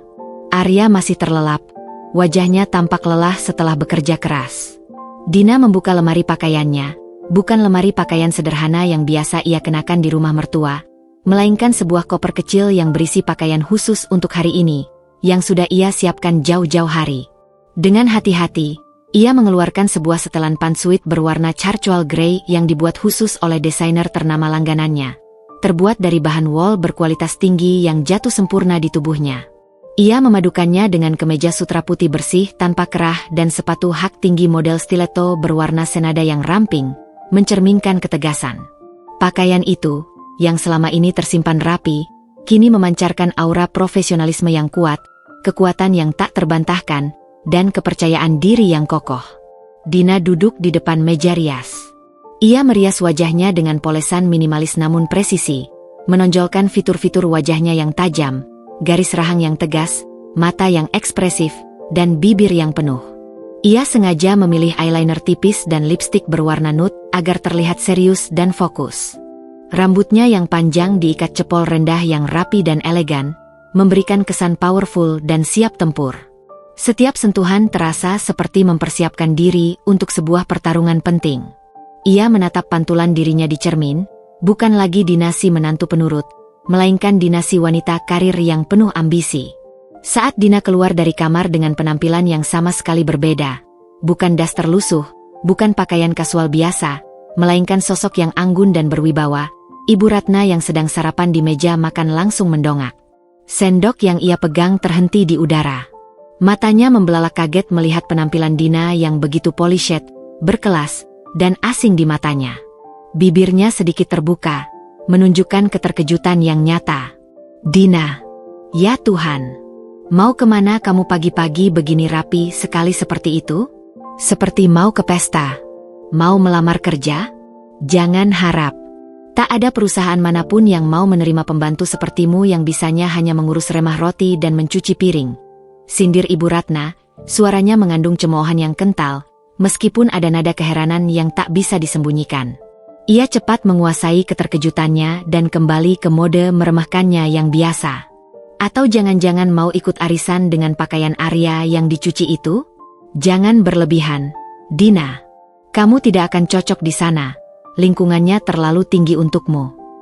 Dina berhenti di ambang pintu ruang makan, menatap lurus ke mata ibu mertua. Untuk pertama kalinya, ia tidak tersenyum canggung atau menunduk. Ia berdiri tegak, memancarkan aura yang berbeda. Ada kilatan tekad, harga diri yang tak tergoyahkan, dan kepercayaan diri yang terpancar dari matanya. Saya ada urusan penting, Bu.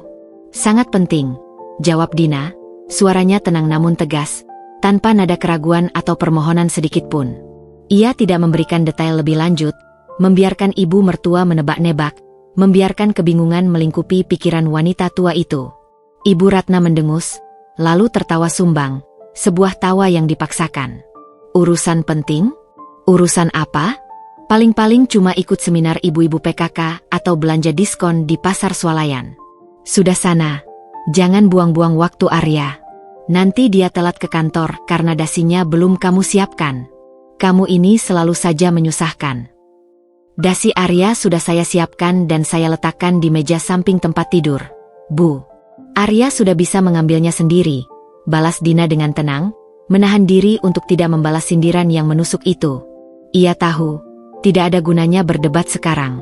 Ini adalah sindiran terakhir yang ia biarkan masuk ke hatinya.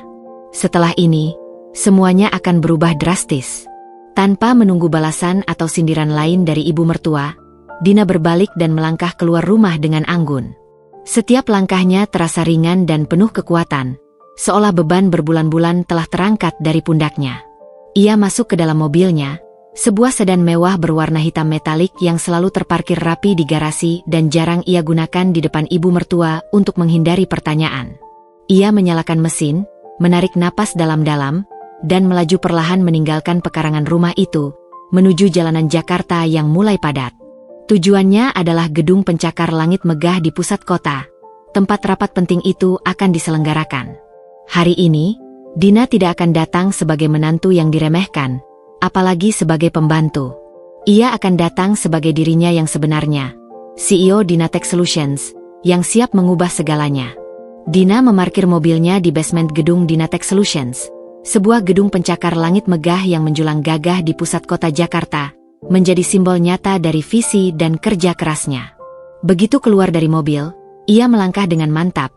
Setiap jepitan sepatu hak tingginya yang berwarna charcoal grey menggema di lantai marmer yang bersih dan mengkilap, menciptakan irama percaya diri yang kuat. Di lobi utama yang modern dan dipenuhi dengan logo perusahaannya yang stylish berwarna biru dan perak, Dina disambut oleh resepsionis dengan senyum hormat dan tatapan kagum. Selamat pagi, Bu Dina. Semua sudah siap di ruang konferensi utama, tepat seperti instruksi Anda. Terima kasih, Rina, jawab Dina, membalas senyum resepsionis.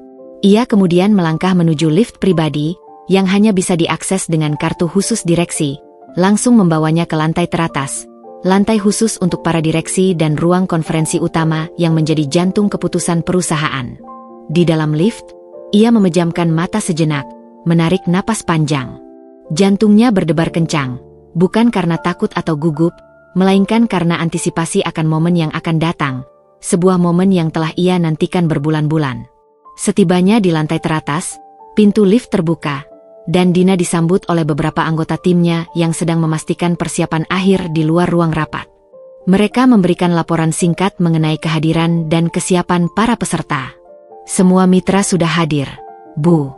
Presentasi sudah dimuat, dan dokumen siap ditandatangani. Lapor salah satu manajer proyek dengan nada antusias. Dina mengangguk puas, memberikan senyum singkat kepada timnya, menenangkan diri sejenak, mengambil napas panjang terakhir. Ini dia, momen yang ia tunggu-tunggu, panggung yang telah ia siapkan dengan cermat. Ia mendorong pintu besar ruang konferensi utama yang terbuat dari kayu solid dan kaca buram dengan perlahan. Suara, klik, pelan dari pegangan pintu itu terdengar jelas di tengah bisik-bisik dan percakapan ringan di dalam ruangan.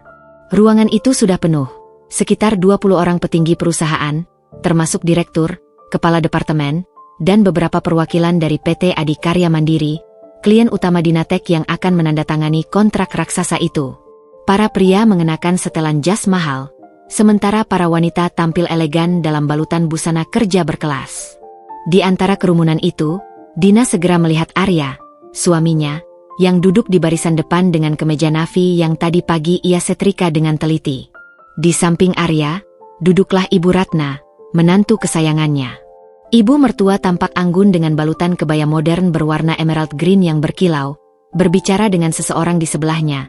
Sesekali melirik jam tangan mewahnya, menunjukkan ketidaksabarannya menunggu dimulainya rapat yang akan dipimpin oleh CEO investor misterius itu. Ketika Dina melangkah masuk sepenuhnya, dengan kepala tegak dan tatapan lurus, semua mata di ruangan itu secara otomatis menoleh padanya. Bisik-bisik kecil terdengar, namun segera terhenti, digantikan oleh keheningan total. Sebuah aura kuat terpancar dari sosok Dina. Arya, yang pertama kali menyadari kehadiran Dina, langsung membelalakan matanya lebar-lebar. Keterkejutan terlihat jelas di wajahnya, bercampur dengan sedikit kelegaan dan kebanggaan yang tak dapat disembunyikan. Ia tak menyangka Dina akan datang, apalagi dengan penampilan seprofesional itu, di kantor yang tak ia duga adalah milik istrinya. Ibu Ratna, yang tadinya asyik mengobrol dan sibuk dengan gestur anggunnya, merasakan keheningan mendadak di ruangan itu. Ia menghentikan ucapannya, mengangkat alisnya, dan menoleh ke arah pandang semua orang yang kini terpaku. Matanya langsung bertemu dengan sosok Dina. Wajahnya yang tadinya angkuh dan dominan, seketika berubah. Pertama, ada ekspresi bingung dan tidak percaya. Lalu, kerutan di dahinya muncul, seolah berusaha keras untuk mengenali sosok familiar namun asing di depannya. Ketika ia sadar itu adalah Dina, menantunya yang hanya mengurus bisnis kecil di rumah, raut wajahnya berubah menjadi syok murni. Matanya membelalak lebar, bibirnya sedikit terbuka. Dan sendok teh yang dipegangnya nyaris jatuh dari genggaman, membuat suara denting kecil di piring. Dia melirik panik ke arah Arya, seolah bertanya tanpa suara, "Apa yang terjadi? Apa yang menantumu lakukan di sini dengan penampilan seperti itu?" Dina, dengan senyum tipis namun penuh kemenangan yang tersungging di bibirnya, berjalan dengan tenang dan anggun menuju kursi utama di ujung meja konferensi, kursi yang biasanya diduduki oleh pimpinan tertinggi, CEO perusahaan. Setiap langkahnya penuh kekuatan, meninggalkan jejak ketegasan dan otoritas di antara tatapan terkejut, kebingungan, dan rasa hormat yang mendadak muncul dari para peserta rapat. Ia bisa merasakan tatapan ibu mertua yang seperti menembusnya, penuh pertanyaan, ketidakpercayaan, dan bahkan sedikit ketakutan. Seorang asisten dengan sigap menarik kursi untuk Dina. Dina duduk dengan elegan, tanpa tergesa-gesa, meletakkan briefcase-nya di samping, dan menatap seluruh ruangan dengan pandangan profesional yang tajam dan menguasai. Ia kemudian menatap ibu mertua untuk sepersekian detik, sebuah tatapan yang penuh makna. Kini Dina yang memegang kendali penuh atas situasi ini. Ibu Ratna tampak seperti patung, membeku di tempatnya. Syok yang luar biasa terpampang jelas di seluruh wajahnya. Ia tak tahu bahwa kejutan sebenarnya, momen pembuktian Dina, baru saja akan dimulai.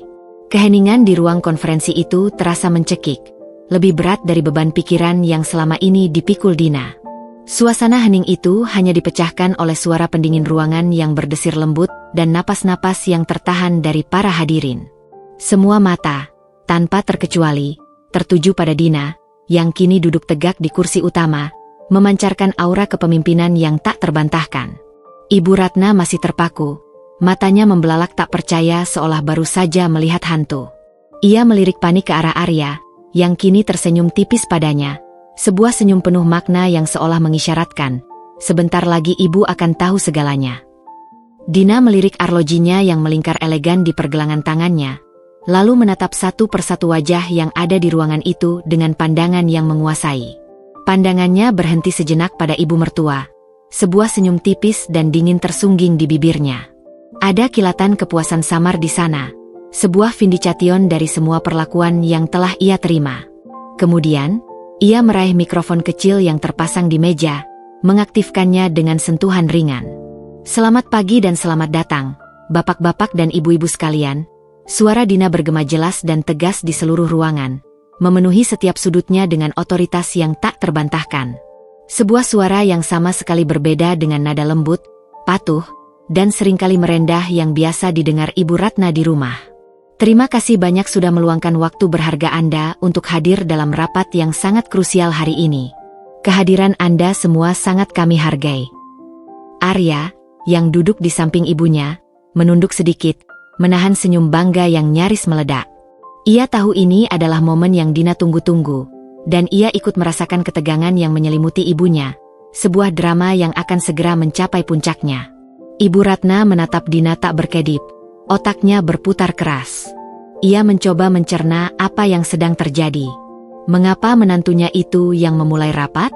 Mengapa dia duduk di kursi pimpinan? Kursi yang seharusnya diduduki oleh CEO dari perusahaan yang akan berinvestasi? Ada apa ini? Pikirannya kalut, kacau balau. Mencoba mencari jawaban logis di antara tumpukan keangkuhan yang ia miliki, namun tak ada yang masuk akal. Semua skenario yang ia bayangkan hancur berantakan. Dina melanjutkan, suaranya semakin percaya diri, berwibawa, dan tenang. Sebagaimana yang sudah Bapak dan Ibu ketahui, hari ini kita berkumpul untuk membahas dan secara resmi menandatangani kesepakatan proyek Komet, sebuah kolaborasi strategis yang monumental antara Dinatech Solutions dan PT Adikarya Mandiri, yang kami yakini akan membawa inovasi besar dan terobosan di bidang infrastruktur digital di seluruh Asia Tenggara. Ia berhenti sejenak, membiarkan nama perusahaannya menggema. Kemudian, ia menatap lurus ke arah para perwakilan PT Adikarya Mandiri, termasuk Arya yang kini duduk tegang namun bangga, senyumnya semakin lebar. Setelah itu, pandangannya beralih perlahan, sangat perlahan, ke arah Ibu Ratna, yang kini terlihat sangat pucat dan gelisah. Jantung Ibu Ratna berdetak tak karuan. Sebelum kita masuk ke detail presentasi proyek, visi jangka panjang, dan proses penandatanganan kontrak yang akan segera kita lakukan, kata Dina, suaranya kini sedikit lebih dalam dan penuh penekanan, seolah sedang bersiap melontarkan bom waktu. Izinkan saya untuk memperkenalkan diri secara resmi kepada Anda semua, terutama bagi mereka yang mungkin belum mengenal saya secara langsung. Jeda yang singkat itu terasa begitu lama, dipenuhi dengan ketegangan yang luar biasa. Para hadirin saling pandang, merasakan ada sesuatu yang akan terjadi. Ibu Ratna terlihat semakin gelisah, tangannya gemetar, mencoba meraih tangan Arya di sampingnya, namun Arya hanya menggenggamnya pelan, seolah menenangkan tanpa memberikan jawaban. Matanya seolah berkata, "Lihat saja, Bu. Nama saya Dina Paramita," ucap Dina, menyebutkan nama lengkapnya dengan jelas dan lantang. Setiap suku kata terdengar memantul di ruangan itu. Ia membiarkan nama itu terucap, memberikan sedikit jeda, lalu melanjutkan. Dan saya adalah Chief Executive Officer, CEO, dari Dinatech Solutions. DG. Kata-kata itu bagai petir menyambar di siang bolong yang cerah, menghantam Ibu Ratna tepat di ulu hatinya, menghempaskan seluruh kesombongan yang selama ini ia pegang teguh. Wajahnya yang tadinya pucat kini memerah padam karena malu, lalu kembali pias secepat kilat. Matanya membelalak lebih lebar dari sebelumnya, seolah ingin melompat keluar dari rongganya, tak percaya pada apa yang baru saja ia dengar. Ia terperangah, mulutnya terbuka lebar. Sendok teh yang tadinya nyaris jatuh kini benar-benar terlepas dari tangannya, menciptakan suara denting nyaring saat menghantam piring keramik di depannya. Gelas air di sampingnya terguling, menumpahkan isinya di atas taplak meja putih bersih. Namun Ibu Ratna tidak bergerak. Ia terlalu syok untuk bereaksi. Mulutnya sedikit terbuka, mencoba mengatakan sesuatu, namun tak ada suara yang keluar, hanya embusan napas tertahan. Seluruh tubuhnya menegang, membeku di tempat duduknya. Ini Dina. Menantu yang selama ini ia anggap pembantu rendahan. Menantu yang setiap hari ia remehkan sebagai wanita, tidak punya pekerjaan jelas, dan hanya mengurus bisnis kecil-kecilan. Menantu yang dia sindir tidak selevel dengan menantu teman-temannya yang direktur bank atau dokter spesialis. Dina, wanita yang baru saja pagi ini ia suruh membersihkan remah roti dan menyetrika kemeja Arya, kini duduk di kursi pimpinan, mengenakan setelan desainer yang elegan, memancarkan aura jutaan dolar, dan mengumumkan dirinya sebagai CEO dari perusahaan raksasa yang akan menjadi mitra utama dari perusahaan putranya sendiri. Para peserta rapat lainnya tampak sedikit terkejut, namun dengan cepat menutupi ekspresi mereka dengan wajah profesional. Beberapa dari mereka mungkin sudah tahu identitas Dina, namun tidak menyangka akan ada drama seperti ini, terutama dengan kehadiran Ibu Ratna. Arya menatap ibunya dengan tatapan penuh rasa bersalah namun juga sedikit rasa puas yang tak dapat disembunyikan. Ibu Ratna terpaku, tatapan matanya kosong. Pikirannya kosong. Semua keangkuhan dan kesombongannya yang telah ia bangun selama bertahun-tahun runtuh dalam sekejap mata. Matanya berkaca-kaca. Bukan karena sedih, melainkan karena syok yang luar biasa, malu yang teramat sangat, dan penyesalan yang mendalam. Ia tak tahu harus bereaksi seperti apa, kata-kata tak mampu terucap. Dunia yang selama ini ia bangun di atas dasar status, kekayaan, dan kemewahan, mendadak berbalik dan menamparnya telak dengan kebenaran yang tak bisa ia bantah. Suara dentingan gelas yang jatuh masih menggema di telinga Ibu Ratna, namun ia tak bisa bergerak, seluruh tubuhnya terasa kaku. Pandangannya kosong, menatap ke depan namun tidak benar-benar melihat apapun. Semua percakapan yang terjadi selanjutnya di ruang rapat megah itu, setiap presentasi yang dipaparkan dengan grafik canggih, setiap angka proyeksi keuntungan yang disebut dengan bangga oleh Dina, seolah hanya gema yang samar dan tak berarti baginya. Ia melihat Dina berdiri tegak di podium, dengan percaya diri memimpin presentasi, menjelaskan strategi bisnis jangka panjang, dan berinteraksi dengan para direksi dari berbagai perusahaan. Setiap grafik yang ditampilkan di layar lebar, setiap angka miliaran rupiah yang disebut sebagai valuasi perusahaan Dina, setiap senyum hormat yang diberikan para mitra, semakin menampar wajah Ibu Ratna dengan kenyataan pahit yang tak terbantahkan. Perusahaan yang selama ini ia remehkan sebagai bisnis kecil-kecilan, yang ia kira tak memiliki prospek, ternyata adalah raksasa di bidangnya, sebuah kekuatan pendorong di balik proyek-proyek besar yang bahkan menguntungkan perusahaan putranya sendiri. Ibu Ratna menunduk dalam, wajahnya kini memerah padam karena malu yang teramat sangat. Ia tak berani mengangkat kepala, apalagi menatap Dina. Kepala yang selama ini terangkat angkuh, penuh kesombongan, kini menunduk dalam, menghindari kontak mata dengan siapapun, terutama dengan menantunya. Ia merasa sangat bodoh, sombong, dan kejam. Semua sindiran, semua perlakuan, semua ejekan yang ia lontarkan kepada Dina selama berbulan-bulan, kini berbalik menghantamnya telak, bagai bumerang yang menghancurkan dirinya sendiri. Pembantu, tidak punya pekerjaan jelas, tidak selevel, hanya bisa mengurus remah roti. Kata-kata itu terus berputar di benaknya seperti kaset rusak. Setiap kata adalah cambuk yang menghantam jiwanya, meninggalkan luka yang mendalam. Di tengah rapat, Arya sempat melirik ibunya.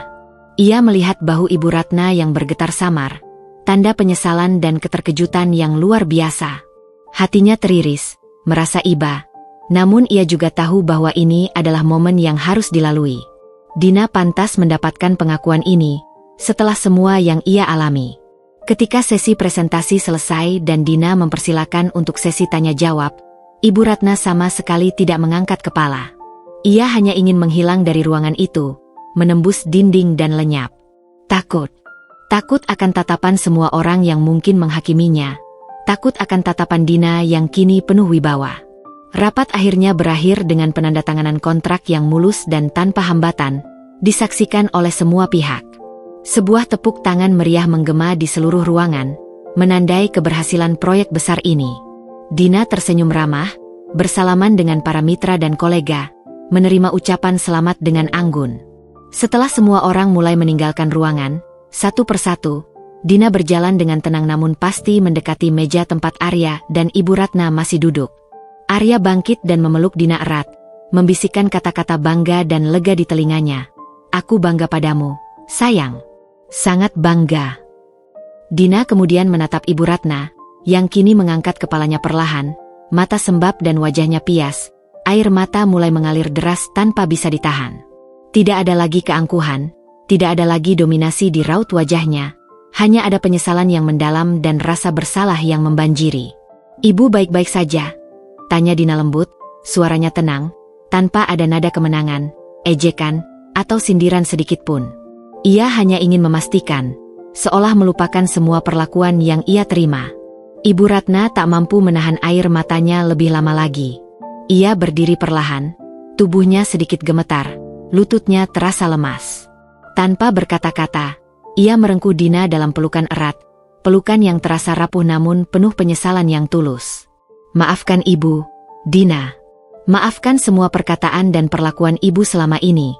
Isaknya, suaranya tercekat, tersendat-sendat oleh tangisan. Ibu tidak tahu.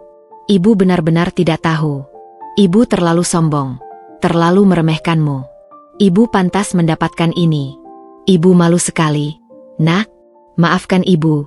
Sungguh, maafkan Ibu. Dina balas memeluk ibu mertua dengan erat. Dalam pelukan itu, ia merasakan ketulusan penyesalan Ibu Ratna yang begitu dalam. Semua amarah dan rasa sakit yang ia pendam selama ini mendadak melunak dan menghilang, tergantikan oleh rasa lega. Ini bukan lagi tentang balas dendam. Ini tentang pemahaman, penerimaan, dan mungkin sebuah awal yang baru. Sudah, Bu. Tidak apa-apa, bisik Dina, menepuk punggung ibu mertua pelan, mencoba menenangkan. Yang penting Ibu sudah tahu sekarang. Kita bisa mulai lagi dari awal, dengan lebih baik. Arya berdiri di samping mereka, menyaksikan momen mengharukan ini dengan mata berkaca-kaca dan hati yang dipenuhi rasa lega yang luar biasa. Ia tahu, babak baru dalam hubungan keluarganya telah dimulai. Sebuah babak yang mungkin akan dibangun di atas kejujuran, pengertian, dan rasa hormat yang lebih dalam. Momen rekonsiliasi yang mengharukan di ruang konferensi megah itu menjadi titik balik yang fundamental bagi Ibu Ratna dan seluruh dinamika keluarga mereka. Setelah tangisan penyesalan yang pecah, yang membasahi pipinya dan membasuh kesombongannya, Ibu Ratna benar-benar menjadi sosok yang berbeda.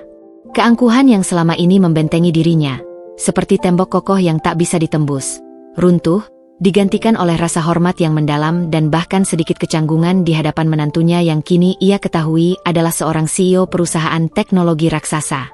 Beberapa hari setelah rapat monumental itu, suasana di rumah mewah Ibu Ratna terasa canggung pada awalnya, namun perlahan menghangat, seperti embun pagi yang menguap di bawah sinar matahari. Ibu Ratna tidak lagi memerintah Dina. Suaranya yang dulu tajam dan penuh sindiran kini terdengar lebih lembut, bahkan kadang-kadang ragu-ragu. Sebaliknya, ia justru terlihat lebih sering meminta maaf, bahkan untuk hal-hal kecil yang dulu tak akan pernah ia pedulikan. Dina, Ibu minta maaf bubur yang Ibu buatkan tadi pagi kurang asin ya? Ibu benar-benar tidak terbiasa memasak lagi, tangan Ibu sudah kaku, ucap Ibu Ratna suatu pagi, suaranya kini terdengar tulus, bahkan agak malu-malu, seolah ia adalah seorang anak kecil yang melakukan kesalahan. Ia menggaruk tengkuknya yang tidak gatal. Dina tersenyum lembut. Tidak apa-apa, Bu. Sudah enak kok, saya suka. Dina tahu, permintaan maaf itu lebih dari sekadar soal bubur. Perubahan yang paling mencolok dan mengejutkan adalah bagaimana Ibu Ratna memperlakukan Dina di depan asisten rumah tangga dan juga di depan Arya, serta di depan tamu-tamu sosialitanya. Ia tidak lagi memanggil Dina untuk mengerjakan tugas-tugas rumah yang remeh. Malah, seringkali ia yang justru bertanya dengan nada perhatian. Dina, kamu mau minum apa? Ibu bisa minta Bibi buatkan teh herbal yang menenangkan pikiranmu. Atau, apa Dina ada rapat penting hari ini? Kalau ada, biar Ibu yang siapkan bekal makan siangmu, atau Ibu minta supir mengantarkanmu. Suatu sore, saat Dina sedang video call dengan timnya di kamar, membahas strategi ekspansi ke pasar regional, Ibu Ratna mengetuk pintu dengan sangat pelan, seolah takut mengganggu. Dina, maafkan Ibu mengganggu waktumu. Ibu hanya ingin memastikan kamu tidak terlalu lelah dengan pekerjaanmu. Kalau butuh kopi atau camilan, Ibu bisa minta Bibi untuk membawakannya ke kamarmu. Dina terkejut, namun hatinya menghangat. Ia tahu, penyesalan ibu mertua itu tulus, bukan sekadar basa-basi karena terkejut statusnya. Ibu Ratna bahkan mulai mencoba memahami bisnis Dina, sesuatu yang dulu ia anggap sepele. Ia seringkali mencari berita terbaru tentang Dinatech Solutions di internet, membaca artikel-artikel yang menampilkan wawancara dengan Dina di majalah bisnis terkemuka, atau mencari tahu tentang proyek-proyek besar yang dikerjakan menantunya. Raut wajahnya kini dipenuhi kebanggaan, bercampur dengan sedikit rasa takjub dan kekaguman yang tak bisa disembunyikan. Ya Tuhan, nak, ibu tidak menyangka Dinatech itu sebesar ini. Valuasinya sudah triliunan. Ibu selama ini benar-benar tidak tahu apa-apa. Ibu terlalu sibuk dengan dunia ibu sendiri, gumamnya suatu kali, saat ia melihat laporan keuangan perusahaan Dina yang kebetulan terbuka di laptop Arya, menunjukkan angka-angka fantastis. Hubungan Arya dan Dina pun semakin kuat dan dalam. Arya merasa lega karena beban berat di pundaknya terangkat. Ia tak perlu lagi menjadi penengah yang serba salah atau merasa bersalah melihat Dina diperlakukan tidak adil. Ia melihat bagaimana Dina tetap memaafkan dan menerima ibunya, yang semakin menguatkan cintanya pada sang istri. Arya bahkan lebih sering membantu Dina dalam urusan rumah tangga, sebagai bentuk dukungannya dan rasa terima kasihnya. Ia juga mulai lebih aktif mendengarkan cerita Dina tentang pekerjaannya, memberikan masukan dari sudut pandangnya sebagai manajer proyek, dan tak jarang meminta nasihat dari Dina. Dina, sekarang kamu tidak perlu lagi menyembunyikan pekerjaanmu dari ibu. Bahkan, ibu ingin kamu lebih sering berbagi cerita tentang Dinatech. Dia bangga sekali padamu, bahkan sampai membual ke teman-temannya, kata Arya suatu malam, memeluk Dina erat di tempat tidur. Aku tahu, sayang, jawab Dina sambil tersenyum. Ini memang cara yang paling berat dan panjang, tapi sepertinya ini cara terbaik untuk membuat ibu mengerti dan berubah. Aku tidak ingin dia bangga karena statusku, tapi karena aku adalah aku. Ibu Ratna, yang dulunya sering membandingkan Dina dengan menantu teman-temannya yang kaya raya dan sukses, kini justru menjadi pembual utama tentang Dina. Menantuku itu CEO perusahaan teknologi besar loh, namanya Dinatech Solutions. Dia yang memimpin proyek besar dengan perusahaan suamiku. Mereka bahkan sudah ekspansi ke luar negeri. Ia akan bercerita dengan semangat, bahkan membawa foto-foto Dina saat presentasi di rapat atau majalah bisnis yang menampilkan wajah Dina sebagai cover story. Ia bahkan tak segan-segan meminta Dina untuk memberi ceramah singkat tentang teknologi di arisan sosialitanya, sebuah permintaan yang dulu tak akan pernah terbayangkan. Perubahan ini tidak terjadi dalam semalam, tetapi perlahan dan pasti, seperti benih yang tumbuh menjadi pohon. Ibu Ratna belajar sebuah pelajaran berharga tentang pentingnya menghargai orang lain, tanpa memandang latar belakang, status sosial, atau penampilan luar. Ia belajar bahwa nilai seseorang jauh lebih besar dari sekadar apa yang terlihat di permukaan, dan bahwa kesombongan hanya akan berujung pada penyesalan. Dina, di sisi lain, mendapatkan kembali harga dirinya yang sempat terkikis habis, dan yang terpenting, ia mendapatkan sebuah keluarga yang utuh, yang kini menghargainya apa adanya. Babak baru telah dimulai, babak yang penuh dengan rasa hormat, pengertian, dan cinta yang lebih mendalam, di mana Dina bisa menjadi dirinya sendiri seutuhnya. Setelah badai berlalu dan pelangi rekonsiliasi membentang, kehidupan Dina dan Arya memasuki babak baru yang lebih tenang, damai, dan penuh makna. Hubungan mereka, yang sempat teruji sangat berat oleh drama keluarga dan topeng yang harus Dina kenakan setiap hari, kini semakin kokoh dan dewasa. Ikatan mereka terjalin lebih erat dari sebelumnya.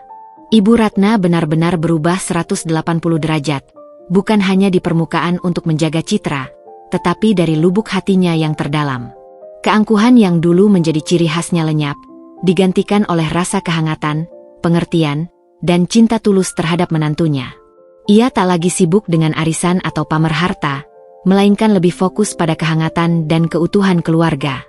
Dina kini bisa menjalankan perannya sebagai CEO Dinatech Solutions dengan leluasa dan penuh semangat. Ia tak perlu lagi bersembunyi di balik pintu kamar mandi untuk melakukan meeting, atau begadang hingga larut malam di bawah selimut. Bahkan, yang mengejutkan, Ibu Ratna sering menawarkan diri untuk membantu hal-hal kecil yang dulu selalu ia perintahkan. Dina, kamu butuh kopi?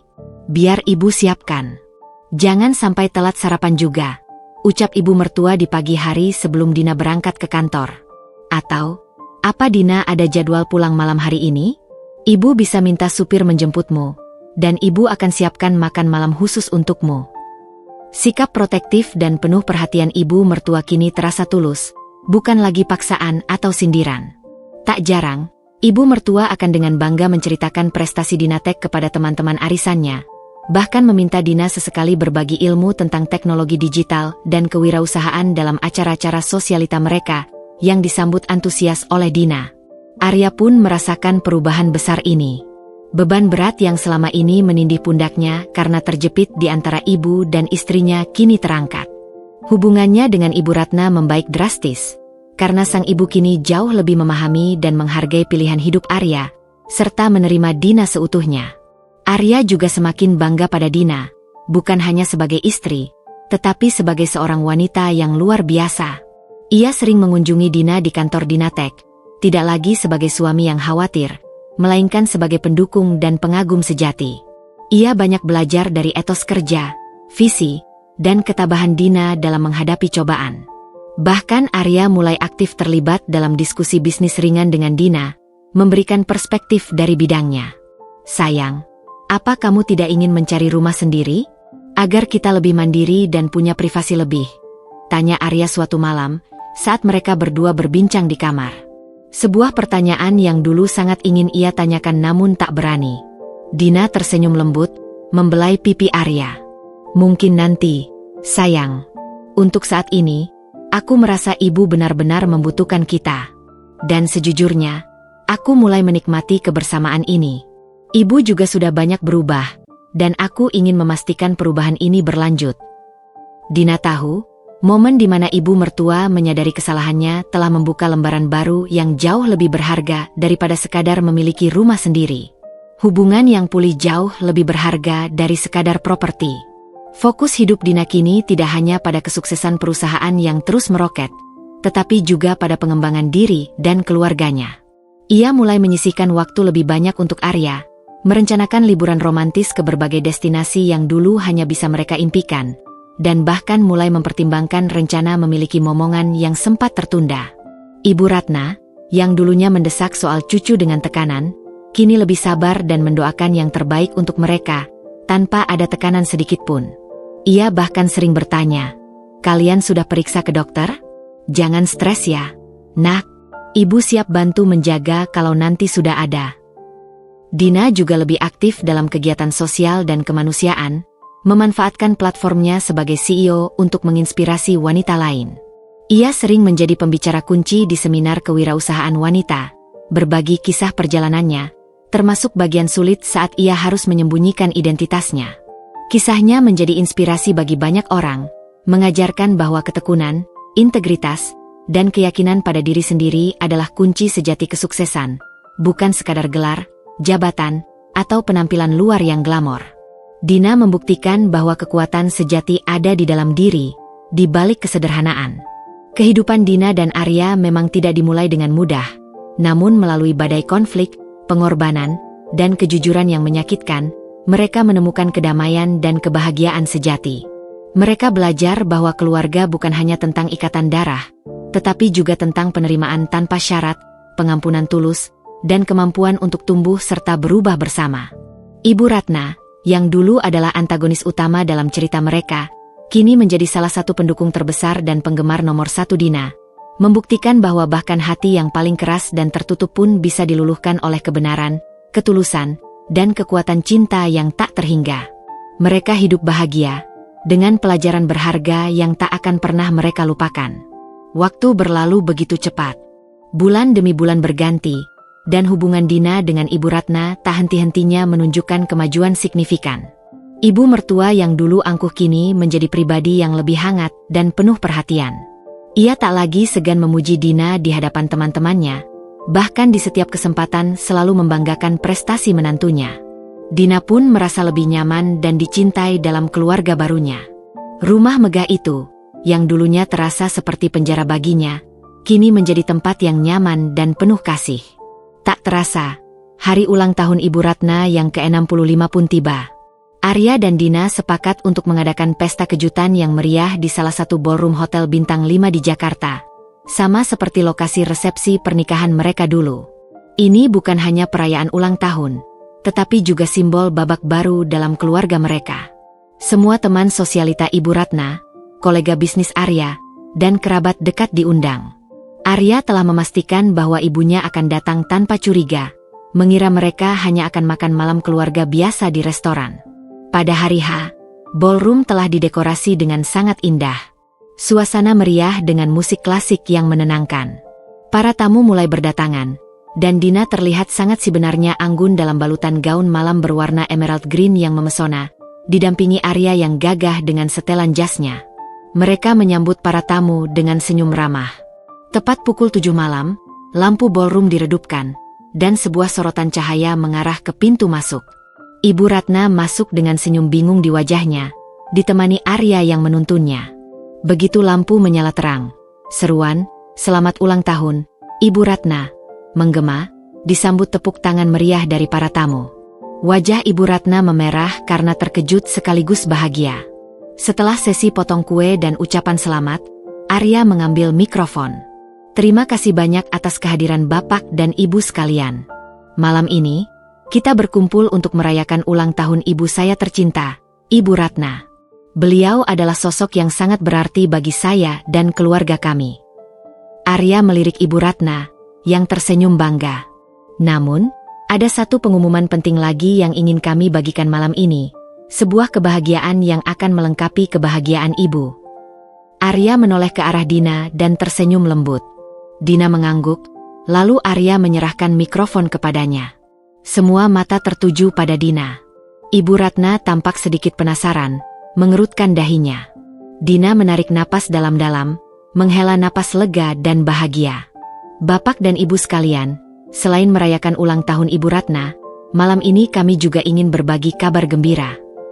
Dina meletakkan tangannya di perutnya yang masih rata, lalu menatap Arya dengan tatapan penuh cinta. "Arya dan saya, kami akan segera menjadi orang tua." Seketika itu juga, ruangan dipenuhi suara gasp terkejut dan sorak-sorai bahagia. Para tamu segera bertepuk tangan meriah. Ibu Ratna, yang tadinya hanya berdiri terpaku, kini matanya berkaca-kaca. Sebuah senyum lebar merekah di wajahnya, senyum paling tulus dan bahagia yang pernah Dina lihat darinya. Ia menghampiri Dina dan memeluk menantunya itu erat-erat. "Ya Tuhan, Nak, Ibu akan punya cucu," serunya. Air mata kebahagiaan mengalir deras di pipinya. "Terima kasih, Dina. Terima kasih banyak. Ini kado ulang tahun terbaik Ibu." Arya ikut memeluk kedua wanita terpenting dalam hidupnya itu. Momen ini adalah puncak dari semua perjuangan. Semua kesulitan, kesalahpahaman, dan sandiwara yang telah Dina lalui, kini terbayar lunas dengan kebahagiaan yang sempurna. Keluarga mereka kini benar-benar utuh, penuh cinta, dan siap menyambut anggota baru. Waktu terus bergulir, membawa serta perubahan dan kebahagiaan yang berkesinambungan bagi Dina dan keluarganya. Setelah pengumuman kehamilan yang menggembirakan di ulang tahun Ibu Ratna, rumah itu kini dipenuhi dengan suasana antisipasi dan kegembiraan. Ibu Ratna, dengan semangat barunya, menjadi pendukung utama Dina dalam segala hal. Ia bahkan mempelajari tentang gizi ibu hamil dan sering memasakkan makanan sehat untuk Dina, sesuatu yang dulu tidak pernah terbayangkan. 9 bulan kemudian, tangisan bayi memecah kesunyian rumah mereka. Dina melahirkan seorang bayi laki-laki tampan yang sehat, diberi nama Arjuna Paramita. Kehadiran Arjuna membawa kebahagiaan tak terhingga bagi semua. Ibu Ratna, yang kini dipanggil nenek oleh Arjuna, benar-benar mencurahkan seluruh kasih sayangnya kepada cucu pertamanya itu. Ia sering menghabiskan waktu bermain dengan Arjuna, membacakan cerita, dan memastikan semua kebutuhannya terpenuhi. Melihat Ibu Ratna yang dulu angkuh kini berlutut bermain dengan cucunya, hati Dina dan Arya selalu dipenuhi rasa syukur. Kehidupan Dina sebagai CEO Dinatech Solutions terus maju pesat. Perusahaan itu tumbuh menjadi salah satu pemain utama di Asia Tenggara, dengan proyek-proyek inovatif yang memberikan dampak positif. Dina, dengan kisahnya yang menginspirasi, sering diundang sebagai pembicara di berbagai forum, baik dalam negeri maupun internasional. Ia selalu berbagi pengalaman pahitnya diperlakukan sebagai pembantu oleh ibu mertua, tanpa menyebut nama spesifik, untuk menyampaikan pesan bahwa nilai seseorang tidak ditentukan oleh pandangan orang lain, melainkan oleh integritas dan potensi yang ia miliki. Saya belajar bahwa ketekunan di tengah cemoohan, kesabaran dalam menghadapi penghinaan, dan keyakinan pada diri sendiri adalah kunci. Jangan biarkan definisi orang lain tentang Anda membatasi impian Anda.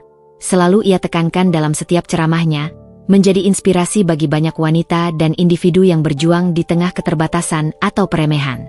Ibu Ratna, secara tak langsung, menjadi bagian dari inspirasi itu. Ia belajar banyak dari kesalahannya dan menjadi saksi hidup bagaimana menantunya bangkit dari perlakuan merendahkan hingga mencapai puncak kesuksesan. Ia kini sering terlibat dalam kegiatan sosial bersama Dina, memberikan dukungan moral dan finansial untuk program-program pemberdayaan perempuan. Arya, sebagai kepala keluarga, menemukan keseimbangan sempurna antara karir dan kehidupan pribadinya. Ia menjadi suami dan ayah yang luar biasa, selalu mendukung Dina dalam setiap langkah. Ia melihat bagaimana perjuangan Dina telah mengubah mereka semua menjadi pribadi yang lebih baik. Keluarga mereka, yang dulunya penuh konflik dan kesalahpahaman, kini menjadi contoh keharmonisan dan penerimaan. Rumah megah itu bukan lagi sekadar bangunan, melainkan sarang kebahagiaan tempat tawa anak kecil bergema, tempat diskusi hangat mengisi ruang makan, dan tempat di mana seorang ibu mertua dan menantu bisa saling menghargai. Dina telah mencapai lebih dari sekadar kesuksesan finansial. Ia telah membangun sebuah keluarga yang utuh, yang memahami arti sesungguhnya dari cinta, pengampunan, dan rasa hormat. Masa depan terbentang cerah di hadapan mereka, penuh janji dan kebahagiaan yang tak terhingga.